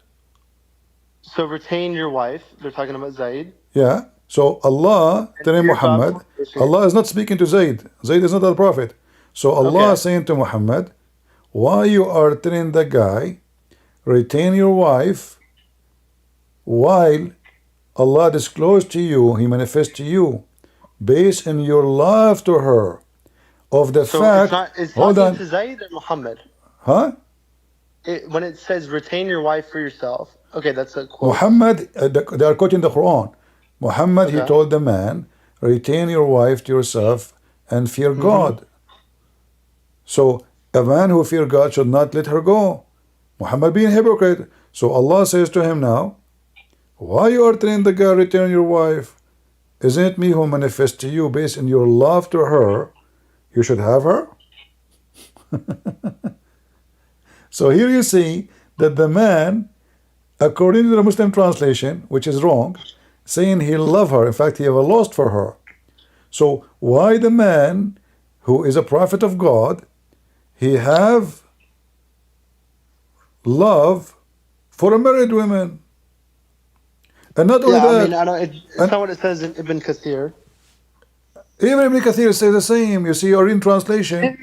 We didn't even finish Ibn Kathir. Huh? We didn't finish the tafsir. My friend, are you saying to me every one of you Muslims have different story? No. Okay. I'm just saying. So Ibn Kathir, okay, hold on. You see Ibn Kathir in English, they cut, if I go to Ibn Kathir in English for the same verse, you will see how laughable it is. Because Ibn Kathir in English is not even 1% of Ibn Kathir in Arabic. Do you know that? No. Okay, let me show you. Here we go. You know, my friend, when we laugh at Islam, we have 1 million reasons. I mean, what kind of religion this religion is? Even when they translate a book, they what they do? They eat the book.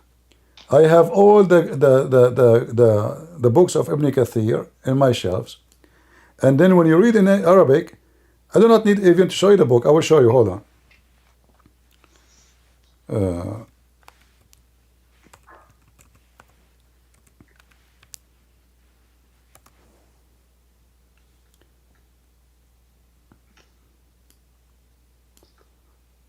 Let us go again. Hold on. Ibn Kathir is just speaking about what happened after the fact. No, no, my friend. I mean, I don't know. If you want to be a kid, I'm not. I don't want to be insulting you. No, I'm just. No, I'm it's reading okay. It's not what's up in to front of you. me, It's not the up to me. Okay, hold on. Go and ask any Muslim sheikh you want. If one of them he says to you, "This is happening after that," come and spit in my face. Deal? Oh, I'm just saying. No. I challenge you. I challenge you to bring me any sheikh. He can provide me evidence, and he is willing to record himself live on air. We will record it to say that this has happened after the man he divorced his wife. What has happened? What happened that he have a desire for the woman when she is married. Yes, he admired her. He did not admire her. He did not. What admire? Admire is something. I admire too. Doesn't mean I'm going to sleep with you. What admire with this have to do with you know, you want to play with words? Suddenly now this admire? What admire? We are talking about sex. We are talking about the women. She will be in the bed. Okay. Obviously, if you admire a woman who's naked. This is Ibn Kathir in Arabic. Why Ibn Kathir in Arabic is so long and Ibn Kathir in English is so short? It's 2 words. This is Ibn Kathir in Arabic. Let me show you. How in the word Ibn Kathir in Arabic is not the same as Ibn Kathir in English. What happened? The rat ate the verses. Here we go. Let us see here.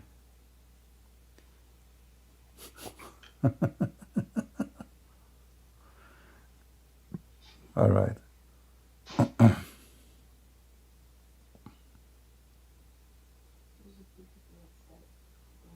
Look how long the Arabic, look how many words. The English is just 2 words, just 2 sentences, and there's nothing, you know. And then he says,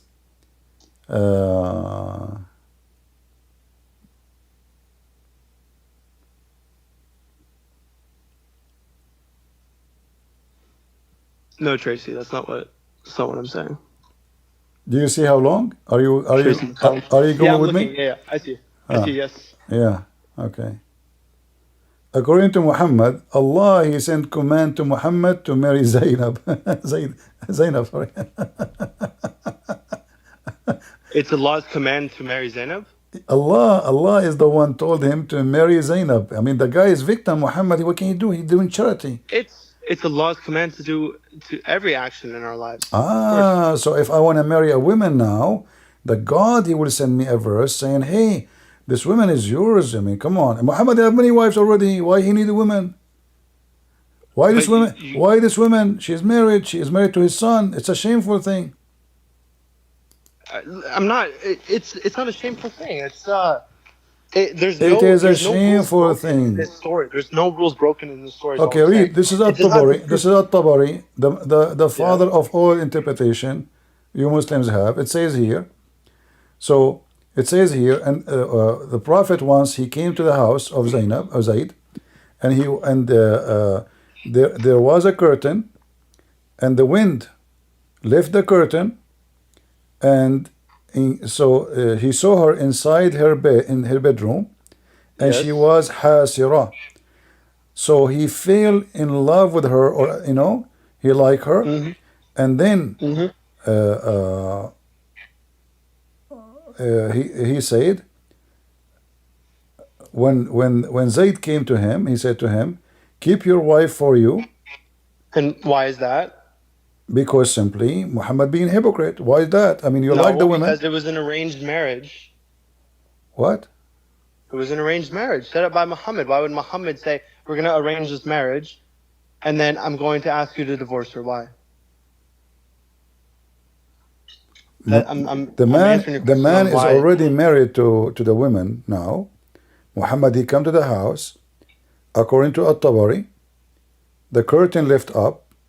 She was wearing obviously something very nice, sexy, see-through, and he liked her. Okay, now we're on the same page so far. I'm not denying anything. Okay, so now we are in the prophet. I am a prophet of God. I go to a woman. She is in her husband's house. She is married. She is not divorced. Do we agree? Yes. How I am falling in love with the woman who is married, and why? Because she's naked and you're feeling lust for her. Okay, so your prophet, he did not forbid himself from having lust with a woman she is not lawful for him. And the top of that, his How can God, he forbid himself? listen, He's not Allah. Hold on, he's not Allah. But as you see, Allah encourage him. Allah says to him, "Why you say to the guy, she is yours, take her." because Allah commanded it. What commanded it, my friend? So are you saying? Oh, no, hold on. Like my friend, okay. What kind of God he command a man to go after women she is married? No, because that's not what's going on.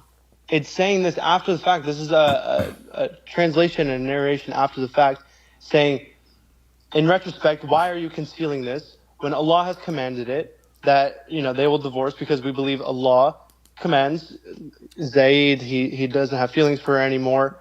Because if you're going to... Isn't it obvious that this verse is made up by Muhammad? I mean, what God who created the 7 galaxies and listen, and the billions of the stars. Listen, my friend. I have advice for you. In order to find out who is a false man who claimed to be a man of God, even if he's a priest or a sheikh, or me or you, anyone he seek sexual privilege, money privilege, power privilege, he is a cult leader. He is not a prophet of God. None of the messenger of God. He seek his sexual privilege. He don't say, "I am higher than others." You Muslim can have 4. He can have unlimited. You Muslims are not allowed to go to the house. There's different levels, by the way. There's different levels. There's nothing called level. This is a scam. Yes, there's different levels. You see, you just mentioned there's a privilege. Okay, hold on. Is it true? Is it true that your prophet have 16 privilege? Most of them are about sex. Yes or no? Yes, he had privileges over the rest on it. For example, how many wives he could have had. I'm not talking about wives now. I'm talking about sex. Okay, yeah, I don't know about the 16 privileges. Enlighten me. What do you mean? Why he need them? If he is a prophet, shouldn't he be more decent? So now I'm a prophet. Why was Jesus given powers to heal people by Allah's permission? Why was Moses able to split the Red Sea? Why? Hold on. First of all, your God cannot give power to Jesus because your God himself could not heal Muhammad. Your prophet, he died, and he could not heal himself, and Allah could not heal him. So how we can say that? Secondly, what does have to do with this? Let's listen carefully. You're a prophet. You are comparing your prophet lost to my Jesus healing people. When Jesus healed people, he's not doing it to himself. He's not asking for a privilege. He's not getting paid. He's not asking the women, "Hey, I will heal you if you sleep with me." You're a prophet. He healed nobody. He cannot heal himself. He himself is sicko. And now, in the top of that, he make a privilege that any woman, he see her husband must divorce her so the prophet can if her. And you are comparing what Jesus did, healing millions of people. According to you, if you go watch the videos of what his name, Mufti Mink, he said Jesus, he waved his hand, he just waved his hand, and thousands of people, they are healed. He just waved his hand. He did not even do anything. While Jesus was... You're right, he did not do anything. It was by the permission of God. No, And by secondly, I'm waving comparing the his hand. principles. By waving his hand. Habibi, I'm What comparing the permission of God? What permission of God? Your God can do nothing. Your God is the most silly. Your God can't even know. He don't even know how the baby is made. He think the sperm became a blood. Dead blood. Your God, he don't even remember which one he created first, the mountains or the stars. Your God, he is a stupid. He said that hail come from mountains in heaven. We did not go yet to all the garbage in the Quran. And this is your prophet. When his eyes fell into a woman, her husband must divorce her. What kind of a... Why? Read it. Here we go. It says, when... let me see if this is the page. You know, when his eyes, he have a privilege. He have a privilege. The prophet of a privilege. Privilege number 1, privilege number 10, 16. What the privilege is about sex and money. What kind of a privilege is that? So if his sight fall into a woman, let me see if this is the page. I just use Google Translation.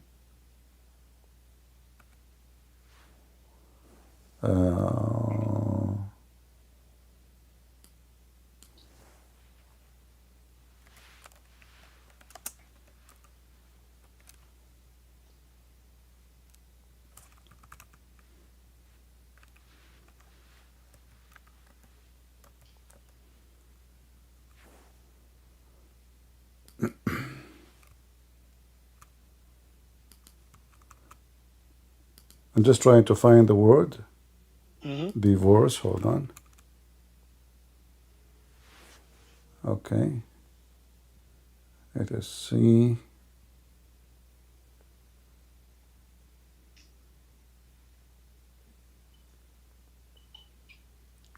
Look how many times the word divorce are. It should say somewhere, if his eyes fall into a woman, her husband must divorce her. And this is a privilege for the prophet. Let us see.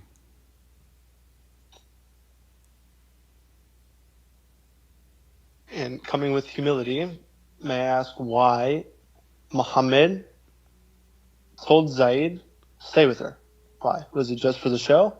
Why Muhammad what? Why Muhammad told Zayd he should stay with her and stay married? Was it just for the dramatic effect? Or he is sleeping with her already. You know, Muhammad, obviously he is using, he adopted this son. So, and he married him to this woman already. He liked her from the beginning. So, but now you're saying he's been sleeping with her while they were married? Absolutely. Because if he allow himself, the story is obvious. If he allow himself, according to you, you said that, he have lost with the women in the house and of her husband. So if he concealed it? Okay, hold on. But this is your Muslim story because he's your prophet. But if I am a person, I claim to be a prophet of God, and I don't mind to have lost to a woman, she is married, that means anything is acceptable. What is different between lost and sleeping with the women? And not only that, the hadith says that when he saw her, he said to her, praise be to Allah, the one who made my heart flip to you. And she heard what he said. So he's saying it loudly. Why he is saying that loudly to a woman? Why? So is that your reasoning? You're saying that just because he had lust, he is essentially the same as sleeping with her, yes? My friend, if I allow myself, I should not allow myself. I'm a prophet of God. I should fight my lust. I should resist. Yes, that's the point. I should not accept. But look what happened. He opened his mouth. He opened his mouth. And he said, praise be to Allah, the one who made my heart flip for you. I saw a woman, she is beautiful, she is married. The first thing I will say to myself, oh, she is beautiful, huh? but I will forbid myself, especially she is my son wife, from Yes. flirting with her. So he did. So are you denying that he concealed his interest? He did not, because he flirted with her. So why are you bringing up the point about him concealing it if you're just going to deny that? No, he concealed it in the front of Zayd, but he did not conceal it in front of the wife. Show me where. What do you mean where? It's in front of you in the verse. It says, why you conceal. I just showed you a Jalalain. It says that you conceal your love to her. Yeah, but where did he? By telling Zayd, keep your wife to you. So Zayd came, Allah saying, why you are telling the guy, keep your wife, to be a hypocrite? Isn't it? Why you conceal? What when Allah was already when Allah is gonna reveal that they would be married after, and the message would come that. Okay, hold on. It's permissible. So when he go to the house, and you are the one who agreed that he saw her, he is just a human like everybody. All right. Yes. So the human who is like everybody, when he go to a house and he flirt with the wife with loud voice, is Muhammad in control of his mouth? Is he concealing? Or he is expressing by saying to her, oh, praise be unto Allah, the one who made my heart flip for you. Why he said that to her? He's yelling this to her, yeah? Huh? You're saying he's yelling this to her? Yeah, he said that to her. Okay, is that first of all, show me where. Second of all, that doesn't disprove anything. He's just admiring her. Yeah, I don't know, I will give you this page. Maybe you can read for me. Let me pause the page for everybody. Hold on. You can click in the chat, and you can open. I just posted, and if you read here, it should be.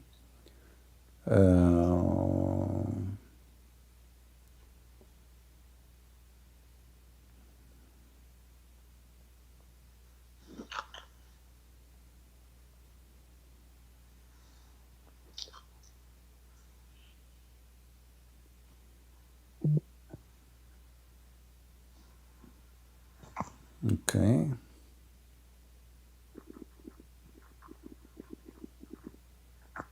Christian, all I want to know, because I can tell that everyone thinks I'm defending something so evil. I'm not defending anything. I just want to know what rules were broken, or is it just based off the rule of everything? Because a man of God, if I do that, I am guilty. I deserve hell. A man going after a woman she is married, he is not a good man. As simple as that. If he is claiming to be a prophet, yet he is the first one to go after women they are married, how he can be a prophet of God? He cannot. He's not going after women who are married. He is. He went to a woman. She is at her husband's house. Look with me here. Read with me. Let's start. He came. Let us read together. I just found this part here. He came to Zayd.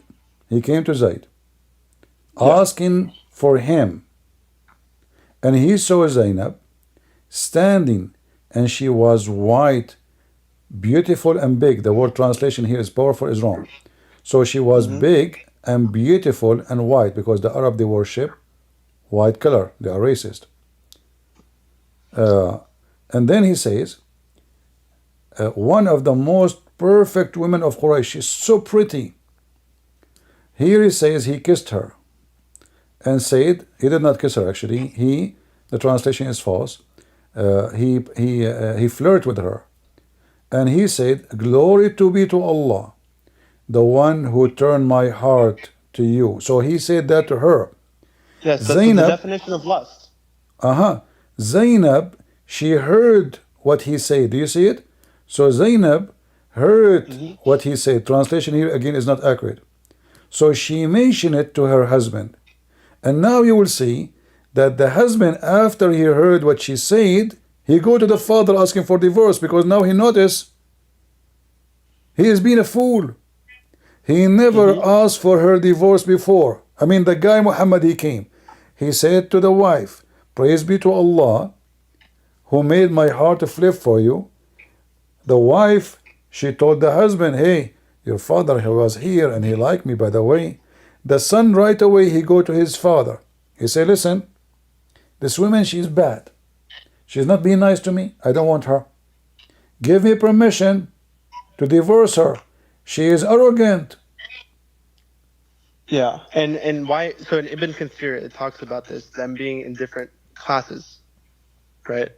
I assume she My was in the friend higher Ibn class. Kathir, he, you see, I don't know. I give up. Okay, my friend.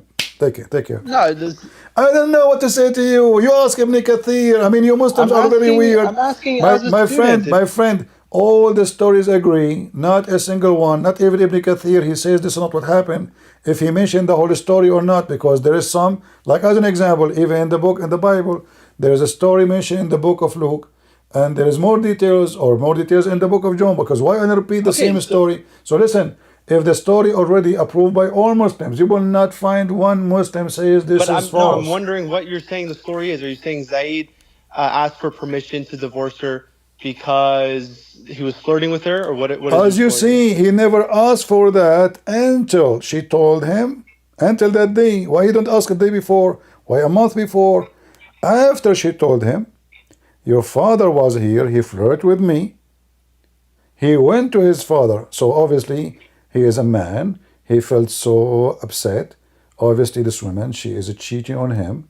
This Muhammad is sleeping with the women. Are you going to accept to be married to a woman who your father, and he is a powerful man, you cannot force him to stay away. You cannot do anything to him. You are nobody. You cannot get rid of him. So what is the solution? He noticed that. Actually, in Arabic it says, فَفَطِنَ زَيْد. فَفَطِنَ, which means he got it. So, never mention he want to divorce her. Never mention he have a problem with her. Until his wife told him that your father was here and he flirted with me. And that shows arrogance? No. What arrogance? He's making an excuse, supposedly, according to the story, why he want to divorce her. But obviously this is not the reason, because he never mentioned anything about her. Why he want to divorce her now after? And it says in Arabic there, it says فَفَطِنَ زَيْد, which means he got it. Mm-hmm. He got it. He got what? He got the idea. Okay, you know what? Those people they are playing behind me. My father was here, Muhammad, who claimed to be my father, and he flirted with my wife. And here we go. The wife, she is telling me. I mean, he reached the point. He's not admiring her in his heart sexually. He is saying to her, and as you see, obviously the women, she like that. So why will not believe that they're having sex already? So the wife, she don't dare to say to the husband, hold on. The wife, she will not dare to say, oh, your father slept with me, by the way. No, she said to him, your father was here and he flirted with me. And right away, the son, he go to the father, says, let me divorce her. And look how hypocrite Muhammad. He just came from the house, flirting with the wife. And now he's saying to the son, no man, keep your wife, keep your wife. Same time the verse saying that Allah told him, she's yours. Look how hypocrite. I mean, if this is what the reason, give him permission and the problem solved. But he is still hypocrite. Same time, look, if we continue reading, you will find where it says that the prophet, he have a privilege. And I found one of the most funny privilege, that if his eyes fall into a woman, I think it's number 10th. Do you see number 10th, guys, in the page? Where is number 10th? If somebody can tell me where it is. Number 10th. Let us see. Because it should be in the same page.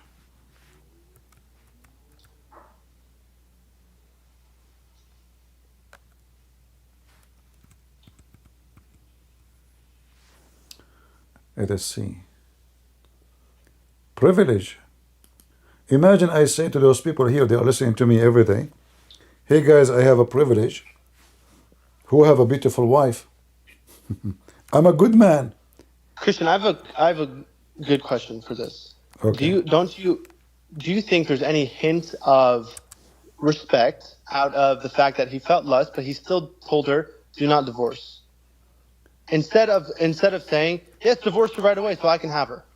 Well, what happens, my friend? Already he flirt with the wife, and if he have a good shame, shouldn't he tell the husband, by the way, sorry, I was in your house. I wanna tell you I did something bad.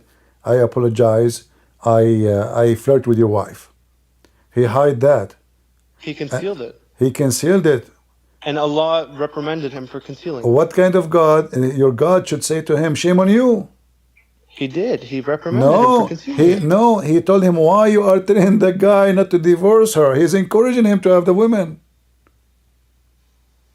It's the opposite. Yeah, because it's what Allah planned. I'm not. What the plan? Okay, my this friend doesn't is. prove anything. Okay, so Allah planned to send the man to the house of the married, and now he left the curtain. The woman she's in her panty. Muhammad, he saw her. His penis get up. He says to her, "Praise be to Allah." This is the plan of Allah. Thank you very much. Take care, my friend. Take care. I'm just wasting my time. Just take care. This is the plan. Yeah. Guys, this is the plan. We'll not mention all the garbage things in the Quran, the scientific mistakes, error, the history mistakes. We are just showing you the quality. The man who married children 6 years old. A man, he go to his, and you say to me, what? He's a human. Well, I am a human too.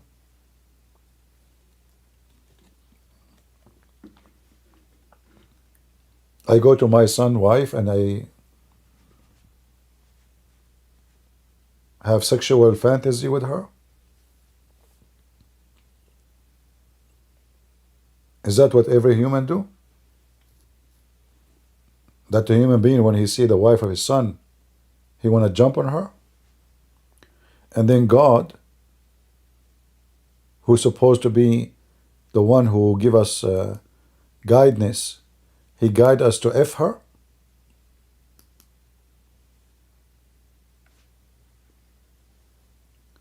This is against the 10 Commandments and every commandment in the Bible. Because the commandment of the Bible is not to wish a woman she is not yours. Don't wish a woman she is not yours. If you do that, you go to hell. How he can be a prophet of God? You know, we have a story in the Old Testament about David. He liked the woman she is married. He did something evil. He sent the man to go to war. What he did? He sent the man to go to war. The husband died. He married the woman. What was the response of our Lord in the Bible? He destroyed him. He shamed him. Even the son from that woman died. So while your God, he promote the sexual lust of your prophet, my God, he punished the man who do, and he did not go to the wife flirting with her. No. He liked the women. He's a king. He sent the husband to war. The man died. He took the women. He can hide that from everyone, but he cannot hide that from God.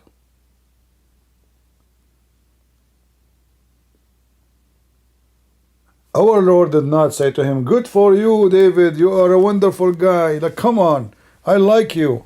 Very good, very good. Good plan. You send the man to die so you can take the wife. Wonderful.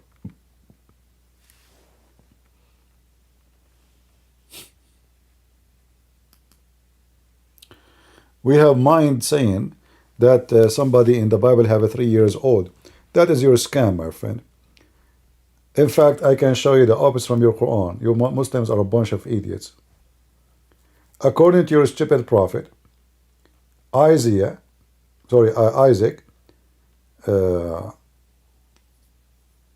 when he married, according to your prophet, unless your prophet is a liar too. The Quran says that Isaac, when he carried the wood, he was a ghulam. He is like a young man.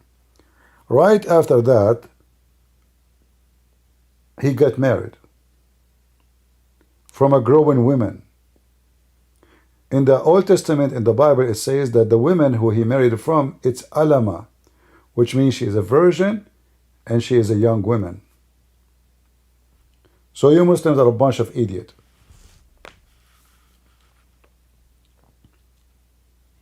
And just to let you know something, let us say for the sake of argument that Isaac, he did that. That will make him a pervert, and that will not make your prophet not pervert. So two pervert does not make one pervert better. So you Muslims following a pervert, and anyone who approves such a marriage is a pervert. We are not here to defend anyone. We are here to say the truth. So if somebody in my book did that, we call him pervert, but never happened. It's a lie. Nowhere it says she was a 3 years old. Bunch of scumbag liars.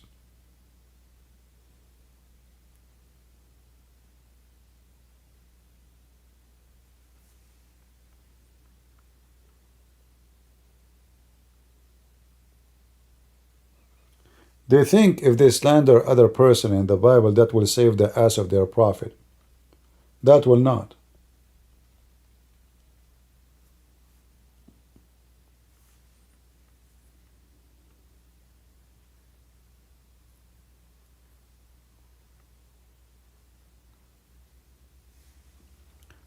Guys, anyone see the 10th? When the translation happened in English, here I feel lost. Like I don't know how to read this. I don't see where is number 10th, the privilege, where if his eyes fall into a woman, her husband must divorce her. Anyone saw it?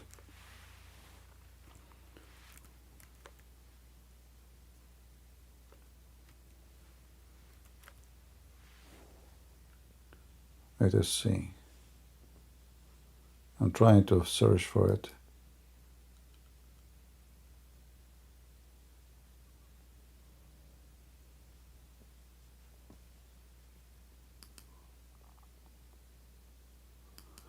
As I remember, it was a privilege number 10th.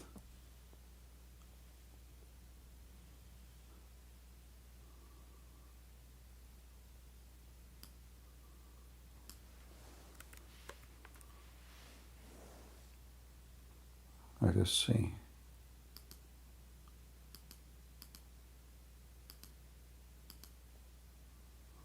I don't know, maybe not this page. Let me go back to the Arabic to be sure that it is here.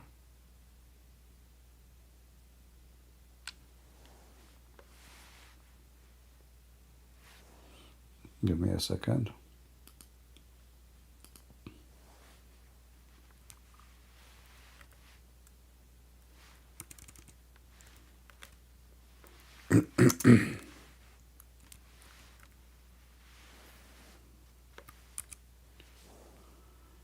All right, because sometimes some website, they delete some. Muslims are famous with those things. Professional liars. They do anything. Here we go. Look how easy it is. I mean, I cannot find it here, but this is the same. Here we are reading Al-Ahzab 50. Okay, hold on, maybe. Let's go to Al-Ahzab 50. Give me a second.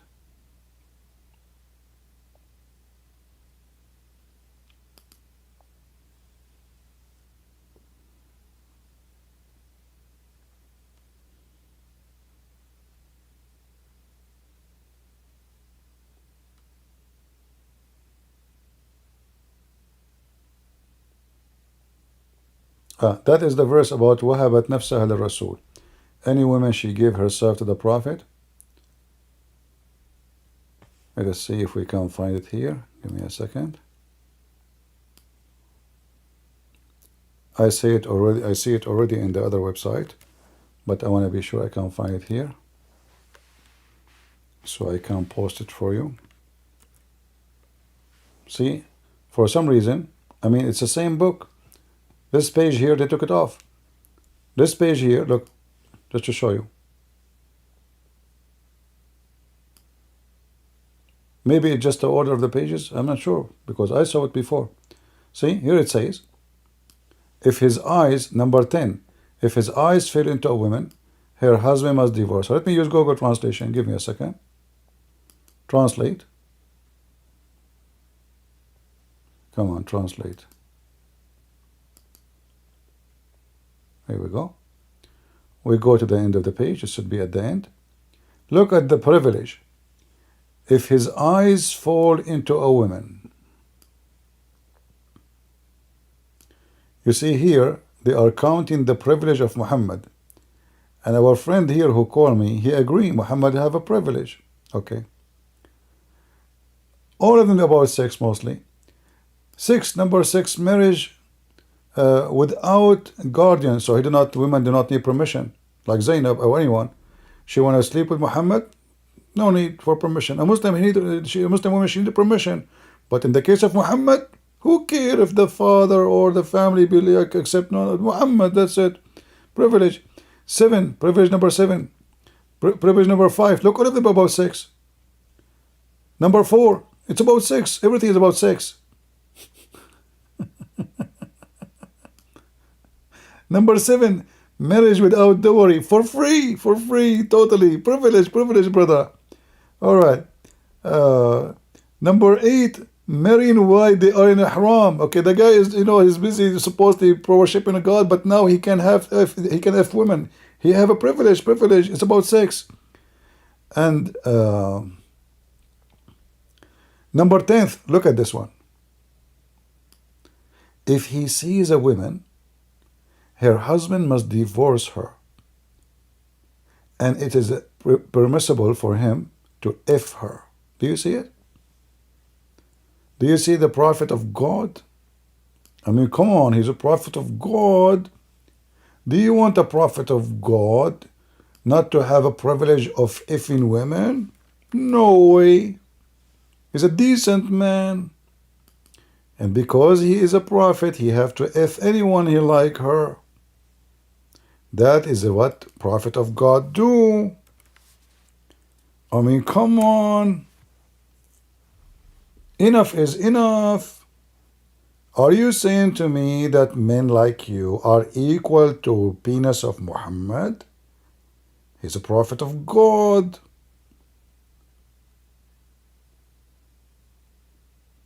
And if his eyes, and this is what it's about Zainab, by the way, his eyes fall into a woman, her husband must divorce her. Is that my statement?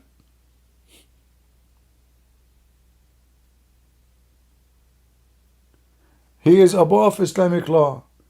He made a law for those fools, but he's above all law.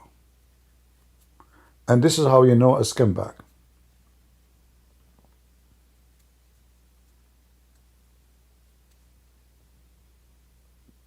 A true prophet of God is the first one to obey God's command. He don't make a privilege. He don't make a special religion for him. Because what this is mean, Muhammad have a special religion for him. There's a religion for the Muslims, and there's a religion for Muhammad. We do not know what the name of it.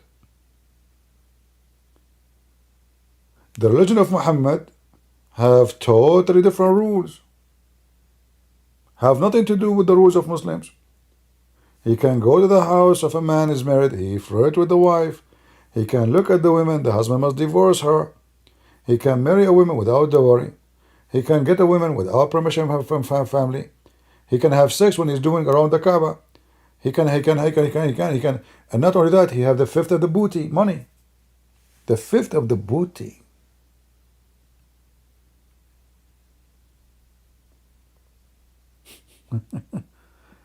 That is very important, my friend. Right? the fifth of the booty. So he got the women, he got the money, and now he is a king. What a life. He married a woman, she is 20 years older than him for the sake of her money. And now she's gone, finally. Alhamdulillah. And now he wanna have lost his desire for children's, to have sex with babies. He go after Aisha. And then after all of this guy, he says to me, I don't see a clear cut. You don't?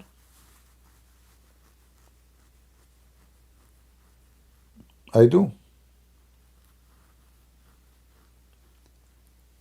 Guys, what if a priest, he says to you, God sent me to you, and God told me that if I like your wife, you have to give her to me. What you will do to this scumbag priest? You will kick his ass. You will carry him. You open your garbage container. You put him inside.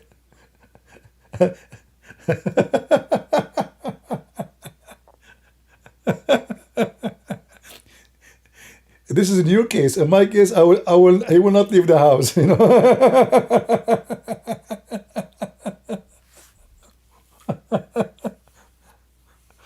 Oh boy, oh boy, oh boy, oh boy. And you know, Christian Prince, yeah, he have a human. You know, he's have a lust for her. Oh, okay, he's a human. Right, you know, yeah. This is what prophet of God about. You are human. And we have sexual privilege. And God, he encouraged us to go after women they are married.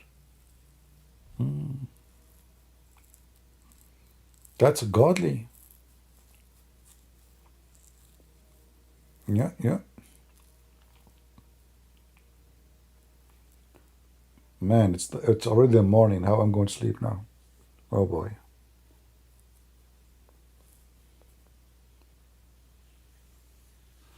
And you know, like what make it all the more funny, like I show him that this verse is wrong location. He says to me, so what the problem? Oh, you Muslims keep saying you did not change anything in your book. And now we find that every single verse is in the... Because, guys, if you change one verse and you put it in the beginning, you change all the verses because all the others change. But we have actually proof that not only one verse, hundreds of verses are displaced. And that's why the Quran looks so stupid, so funny. One verse is speaking about the rain, the other verse talking about David. The other verse talking about Muhammad. The other verse talking about the wife of Muhammad.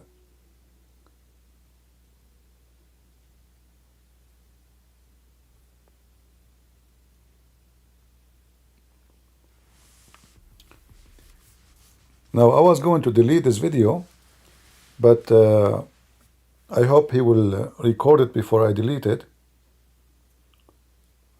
so he can record his conversation.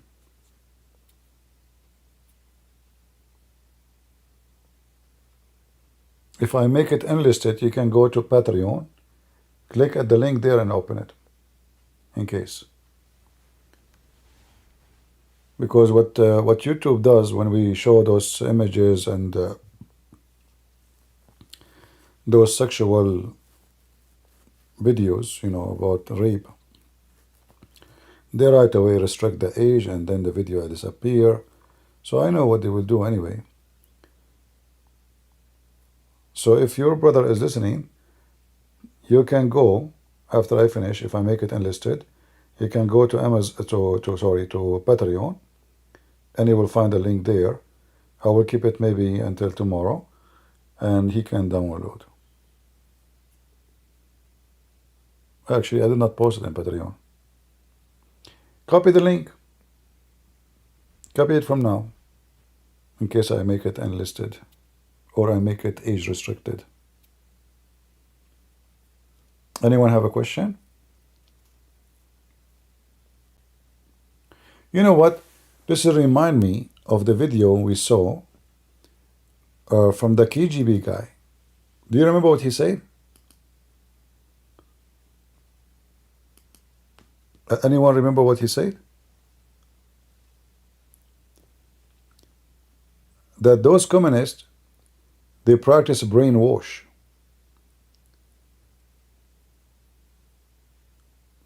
And what brainwash does, that it doesn't matter how much you show them the truth. Even if you shower them with facts, still they will not get it. Even if you show them, let us see, hold on. History, where is the video? Let me play this video for you. This is a very important video actually. And this is what Muslims suffer from too, not only those liberals. Because brainwash is just a tactic. It's not about just a specific religion or specific people. This is an officer from the KGB from the time of Soviet Union talking about how the Soviet Union planned to destroy America, and they succeed. They destroy generations. How? Listen carefully. And this is fit perfectly with this guy who he just called me. He keep denying things. Doesn't matter what you show him.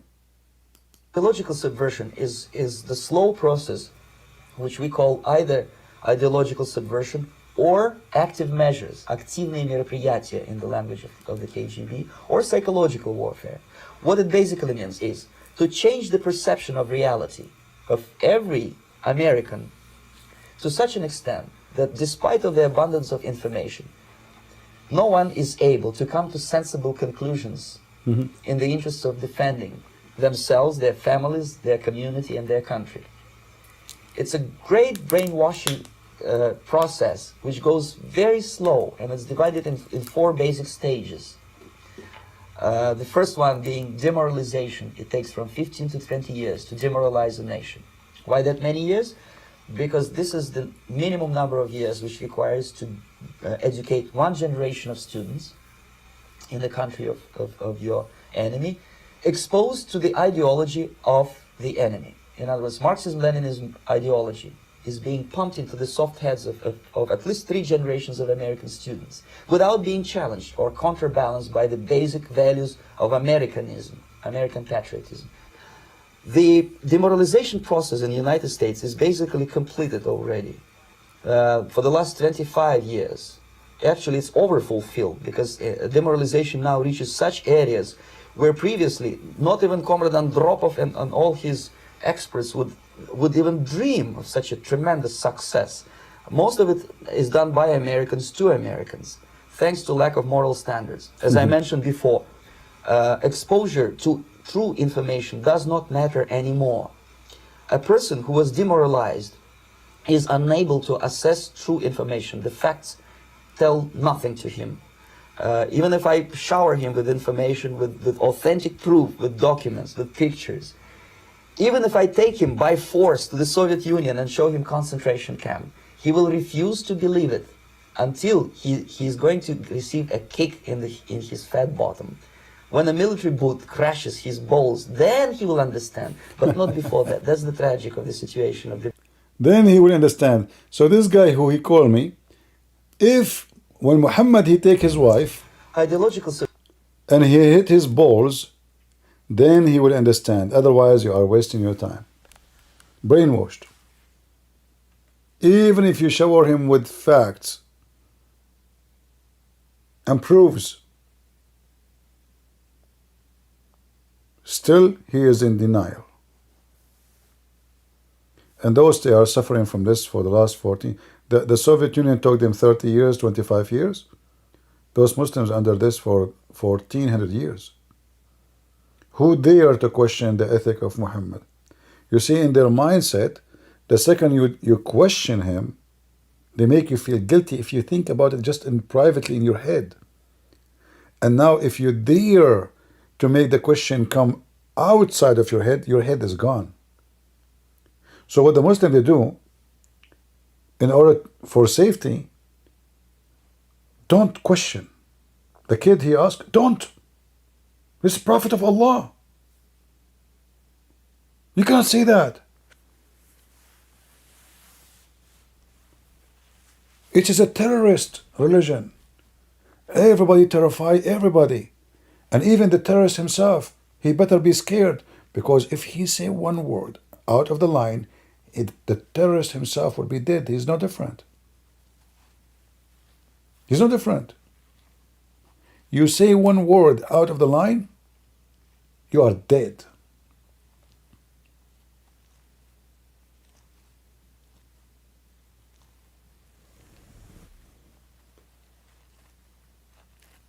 This is how garbage this religion is.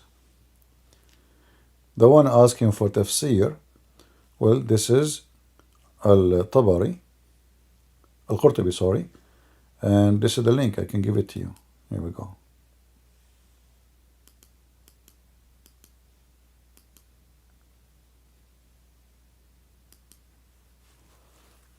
Remember, the link is in Arabic. I'm using Google Translation.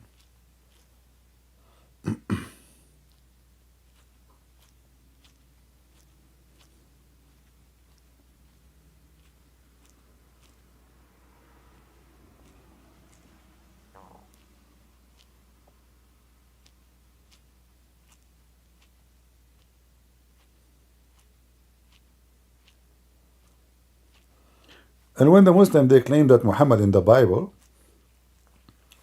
well, the whole Bible is against people like Muhammad. Same time, Muhammad don't worship the same God we worship, because the God of the Jews is a spirit and he has a spirit.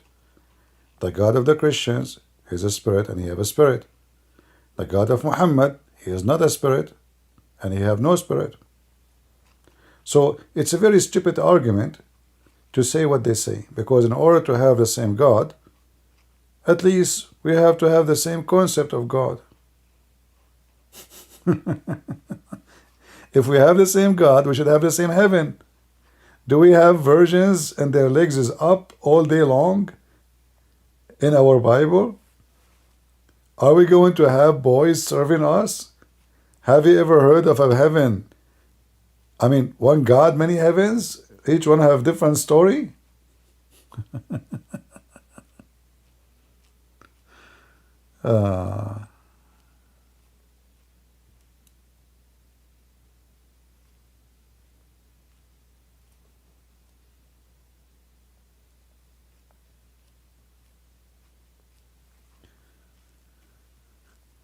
My Christian housemate has the impression I have been evil. And what are you talking about? Why you are being, why? How I will know how to answer you?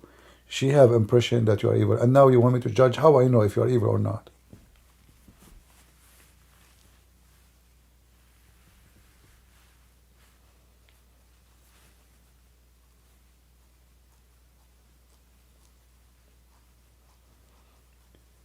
In fact, because Islam is a stupid religion and Muslims are bankrupt, they keep looking for their prophet in our book. Why our book if it's corrupt? How we can find Muhammad there? So we corrupt the whole book, but we forgot to leave Muhammad there? Can we take a verse 2 more? In the Bible, why? The Bible speak about Muhammad, yes, speak about false prophet, false teachers, they come to you in the clothes of a wolf, but they are sheep. But you are trying to find your prophet in my book? Your prophet is a black stone kisser, pagan. His God, his name is Allah, is the moon god.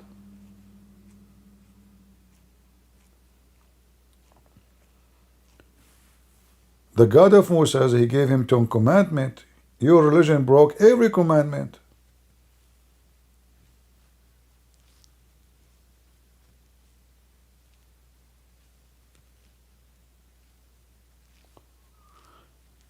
People here, they are just listening to my stomach.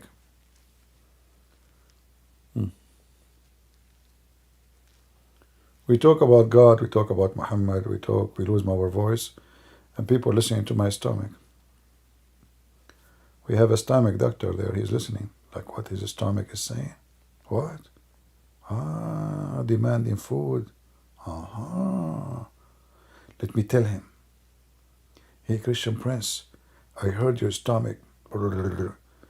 And I base in my Morse study, because I used to be in the KGB, I believe your stomach is saying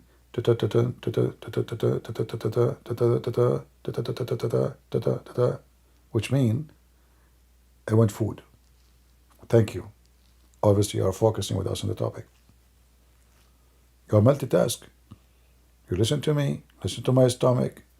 I did not fart yet, but I hope it's going to come soon. And you can translate that too. Amazing. How you can do that? It's impossible. You must be a prophet of Allah. You have all those skills and you are hiding them? How many privileges you have? Be honest with me. Besides, you know the language of that stomach. Are you going to make a book? It's called The Interpretation of Christian Prince Stomach? Like verse number 1.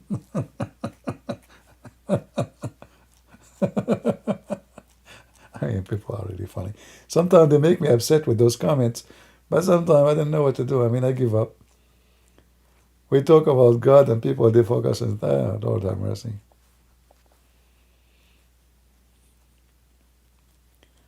No, I do not need food. I need to go to sleep. It's already the morning. My voice is gone. And we said, I'm going to talk to this guy for 15 minutes. But you know, I do my best trying to help this person and anyone. We don't hate Muslims, but we feel sad for them. I mean, it's so clear that this person is a scumbag. He go to his own son wife. He have sexual privilege, money privilege. Jesus, who is our Lord, is it true that he forced himself, not only he forced himself, which means he forced himself on the disciple to wash their feet? Is that true? Why Jesus, who we believe he is God, why he don't have a privilege? Name for me a privilege Jesus. Look what he said to me, just have a miracle. This is not a privilege. This is, what? Are you comparing? Privilege is something private for you. You do it for your benefit. When Jesus, he healed people, he is healing people, not himself. Do you see how their understanding messed up?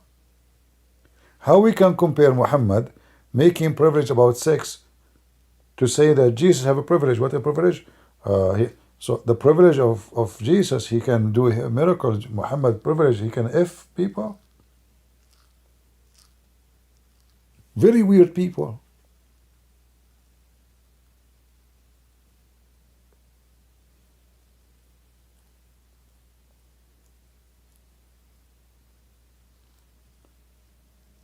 So while Jesus was busy healing this and that and thousands of people, making the blind see, the one who cannot walk, Muhammad was going to the house of his own son to sleep with her, and this is a privilege.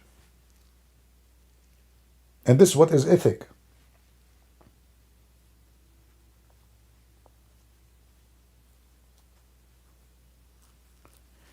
You know, sometime you wish that you exist in a certain time. I wish I was exist in the time of Muhammad. I will kill him and save mankind from this scumbag, even if I will be killed.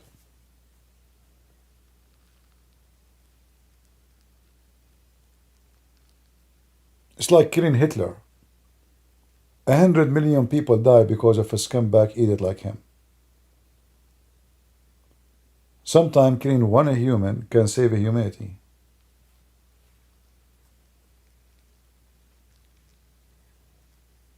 And if I was existing in his time, I would love to kill this filthy man with no mercy.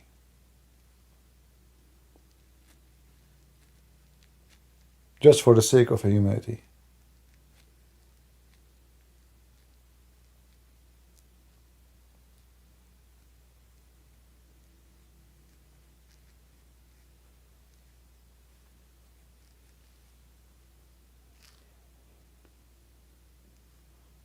Garbage in, garbage out, what we can say. Anyway, guys, I'm not going to keep the video for long. So I will leave it until I wake up again. I don't know, like, I don't think even I will sleep, I don't know. But maybe a few hours from now. So if you want to download, especially the conversation with this gentleman, including him, if he's listening, you better record it, because sometimes YouTube take forever to be able to download, especially if the video is so long. So you better turn the screen on, if you have a screen recorder, and record it, so you can save it. And I want to say thank you. Thank you for listening to me, and for the gentleman who was listening to my stomach, I really appreciate it. My stomach saying to you, thank you.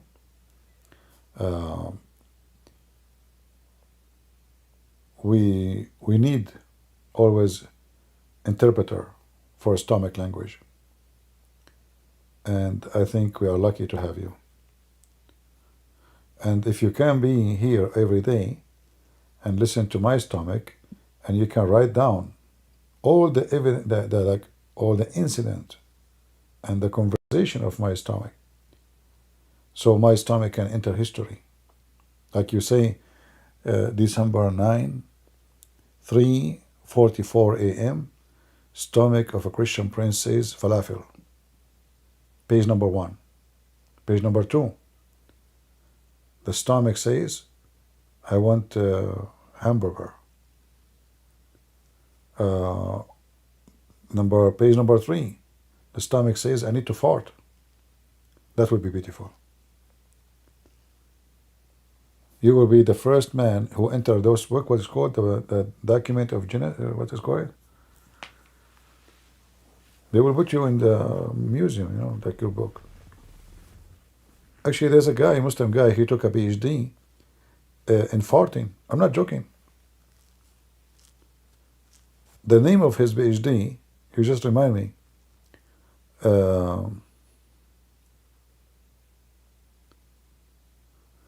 The knowledge of the sound of the stomach. Now, it's not really about stomach, it's about farting. I'm serious. Let me see if I can find the PhD. Hold on.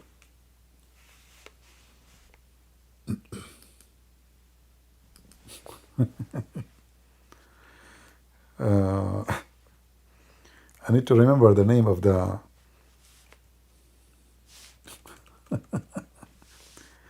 Muslims. You see, I was joking with you, but now I remember there is a Muslim guy. He made a PhD study. This is telling you how silly and how stupid their universities are.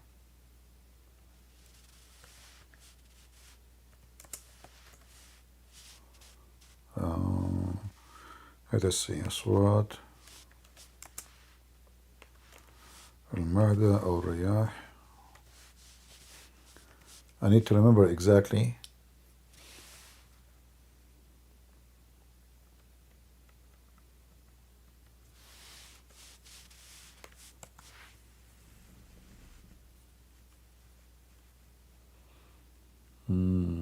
I guess I got the name wrong. أصوات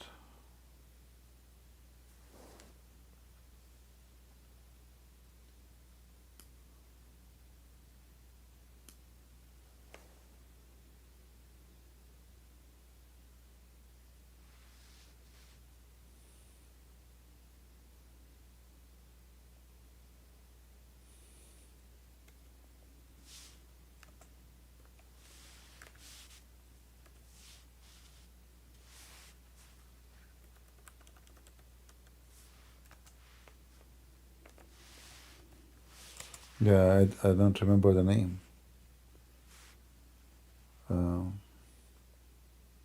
But you know, there's a brother. His name is Rashid. I don't know if you know him. Actually, I learned about it from his video. He made a video about a Muslim guy. I don't know if you guys have his channel. You can find it maybe. He made a video about it, about a guy. You know, I think it's in Egypt, in Azhar University, making a PhD on the sounds of the fart and the stomach. PhD according to Islam. So he analyzed according to Sharia law which fart is the one who break based on the sound and the smell. The whole PhD is about farting. You know, I'm not joking, by the way. This is serious. Anyone knows Rashid?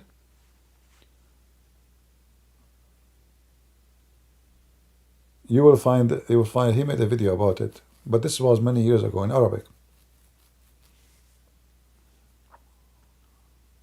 Yeah, you Muslims, you destroy everybody. By the way, your Daniel, he debate everybody, but don't dare to come to me. Strange, isn't it?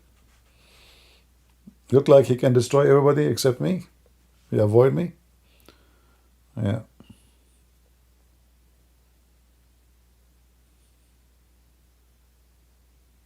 Yeah, if you go right now in the books of Hadith and you type the word fart, you will be surprised. I mean, you will find endless numbers of fart in Hadith.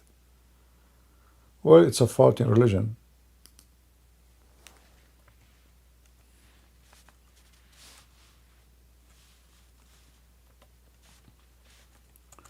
Imagine Jesus is speaking about farting. God forgive me. I'm just showing those people how. Look. Fart. And look, the funny is the Muslims, they don't even translate the word fart. Look, they start hadath. What hadath? Ahdath. Oh boy. Allah will not accept your prayer if you fart, brother. Because your prayer can go with farting.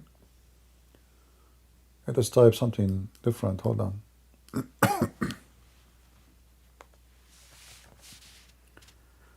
Prophet Muhammad is so specialized with farting. Oh, we type in English. Hold on. How the Prophet, he knew all this information about farting? Isn't it really obvious that he is a prophet of God? Seriously. If Muhammad is not a prophet, how he becomes so knowledgeable about farting? Nobody can explain that. This is not normal. Christians, they can try to ignore his prophethood, deny it, but fart prove that he's a prophet. How he knew this?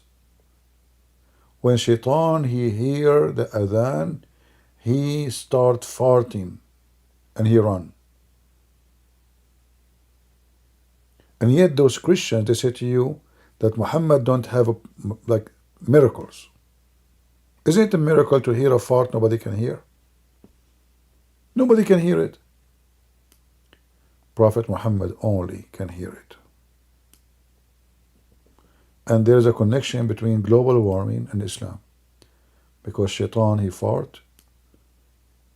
And there's billions of Shaitan, by the way. According to Muhammad, every Muslim have a Shaitan. He called him Qareen, which means the clone.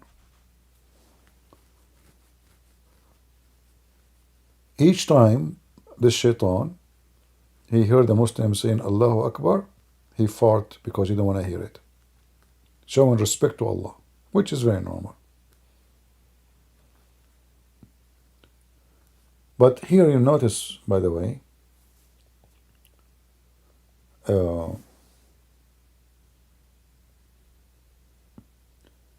that this is connected like to spaceship knowledge.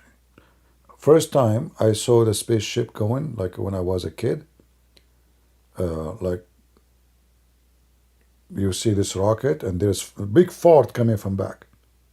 Right away I hit my head. I said, oh boy, how Prophet of Allah, he knew that fart can send you to heaven, to sky.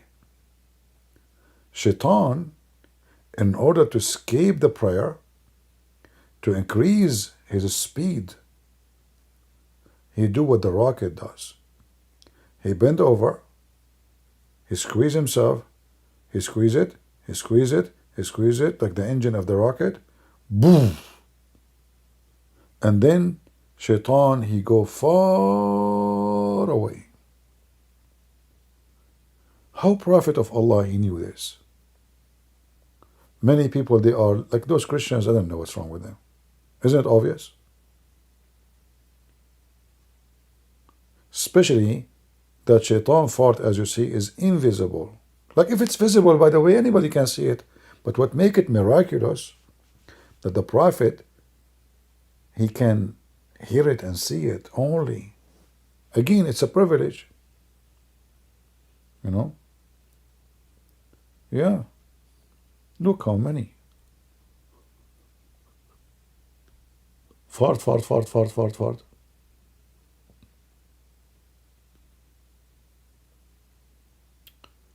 Look at this. The Messenger of Allah, one of you does not cease to be in salat. Salat means prayer. As long he is waiting for it. And the angel do not cease praying for one of you as long he remain in the masjid, which means the mosque. Allah forgive him. O Allah, have mercy upon him, as long he does not commit fart. Sorry, I did clap my hands against the microphone. I hope I did not hurt your ears. What the heck? Do you see how fart destroyed everything? Look, the angels are staying with you in the mosque. You are praying to Allah, the angels are with you.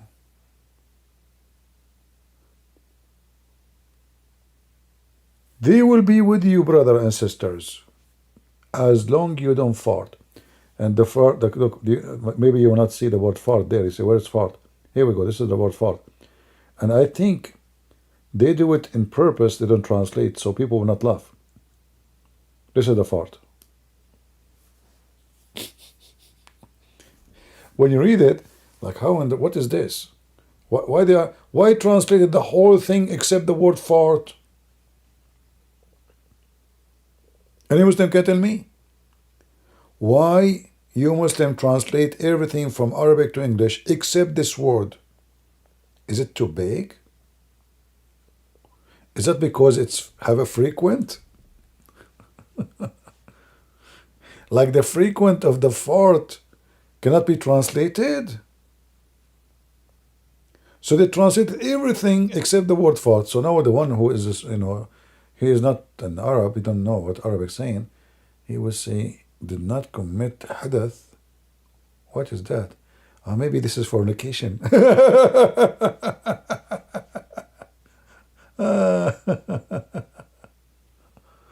Oh boy. And look. A guy from Hadramaut, which means from Yemen, he says to him, and what is hadath, huh? He said, breaking wind. Which means Muhammad using words about farting. Look, he have a new name for it.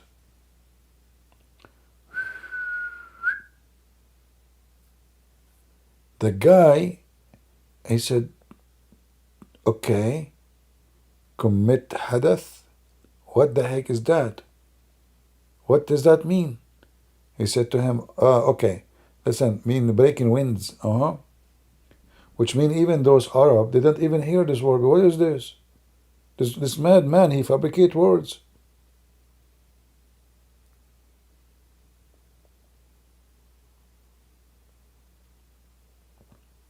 And now we know why he did not translate, because in purpose to say that the other guy, he said, what is hadath? What does that mean? And the answer now is farting. And look, they say break winds. Look how polite. Break winds, eh? You must then break a lot of winds. Yeah, I mean, this is really, the angels will stay with you as long as you don't fart, you know? Even if you are fornicating. The Prophet, when he went to his own son, wife, and he have lost for her, the angels was with him. He did not fart. You see, as long as you don't fart, you're fine.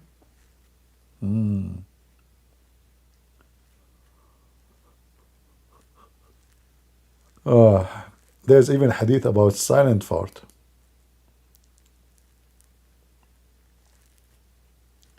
Oh, really?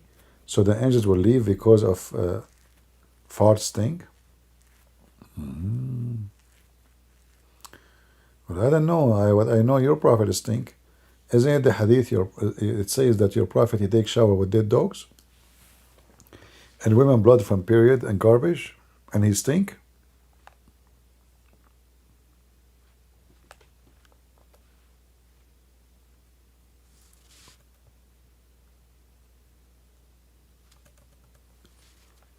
I guess I better go to sleep.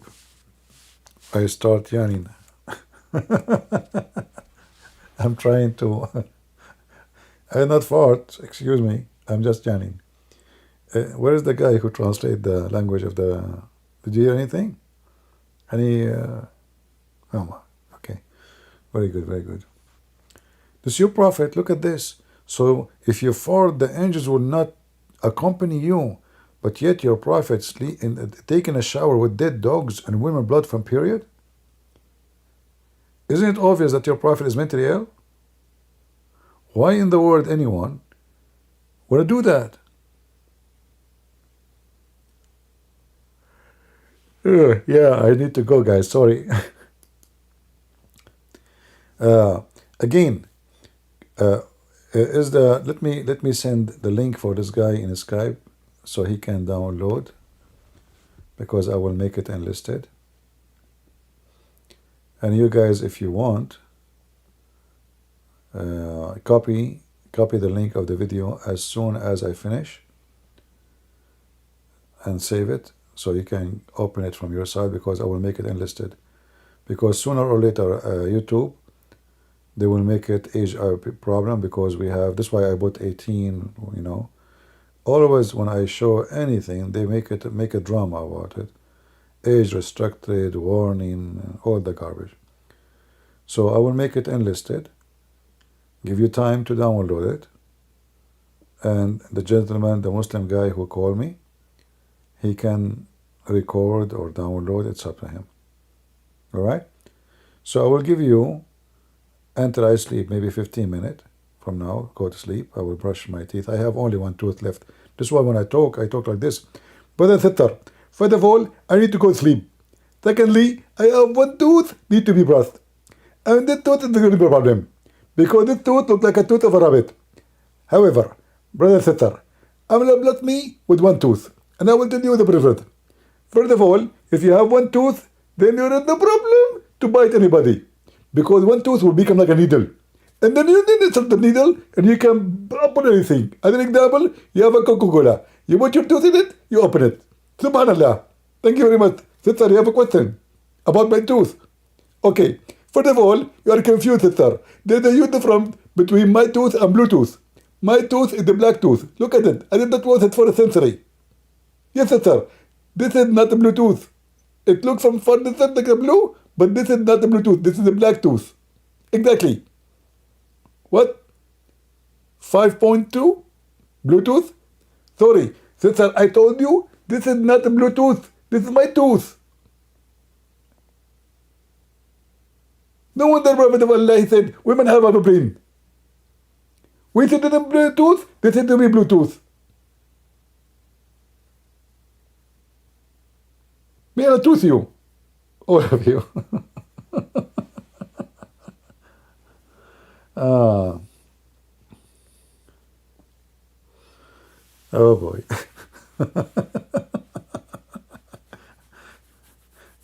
Leave my tooth alone. You know. Yeah, I know.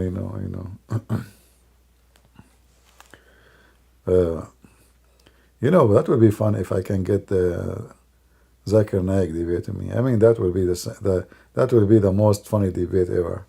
People would die laughing. They would be confused. Which one is Zakir Naik? The one with tooth or without tooth?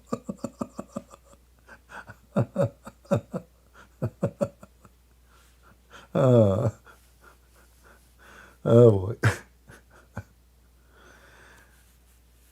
CP scratching himself? No, actually, I'm not scratching myself.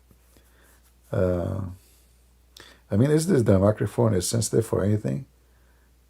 I'm just moving my leg. The microphone is very close to my leg, actually, here. I have it far away from me. But look like maybe the gain is so strong. Let us see how we can lower the gain. Hold on. I mean, those guys are weird. They are listening to anything. Okay, now, do you hear anything? Okay, I will scratch my t-shirt. Do you hear anything?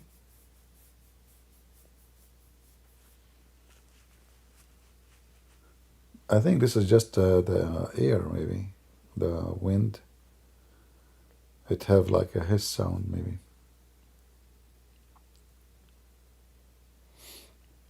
Is the sound now is because I lowered the gain? Do you still hear me fine? Because sometimes high gain can make high like noise, you know, like especially when there's no talk. It's fine. They know what I'm wearing. Polyester. I'm telling you, here we have a PhD in clothing, farting, stomach, scratching, you name it. We have a lot of skills here. I don't know, like, Zakir, how in the world those people, they knew these things? Good and Prince. First of all, everybody heard you. You were scratching yourself. Zakir, no, come on, don't say that. Good and Prince. I got my arm. If you were not scratching your balls. What balls? What are you talking about? Come on, the people are listening. Just hold on. Don't go there. Come on. Good and Prince. First of all, you have to confess what you were scratching. Like, Zakir Naik, I wasn't scratching anything.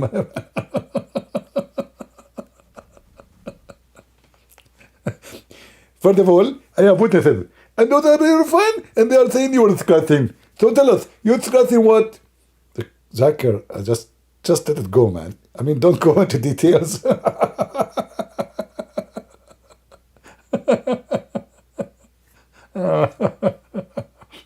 You guys are funny. Oh boy. What will happen if I take microphone with me to the bathroom?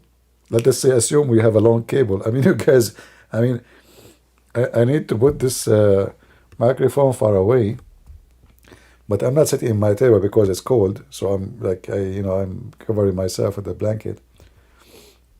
Maybe this is the sound of the blanket touching the microphone. Maybe. Yeah, because each time you move a little bit, or I have the keyboard on my legs. Yeah, it's not comfortable, you know. I need to walk a little bit. We are here for 7 hours only. Not much. Yeah. All right, guys. I'm going to end, and I will make it unlisted. I told you why, because this is 18 and over, and YouTube will cause us problems usually. They will restrict the age. So I better just unlist it.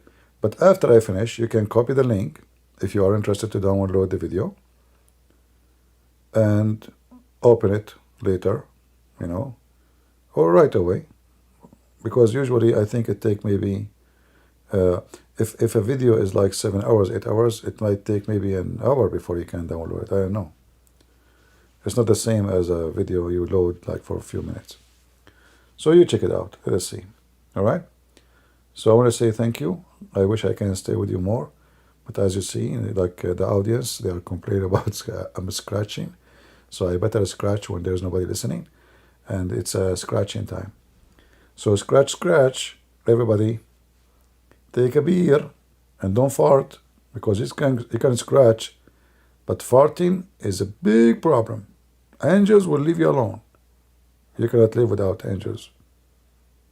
But you can live without fart temporarily. Thank you very much. Take care. God bless.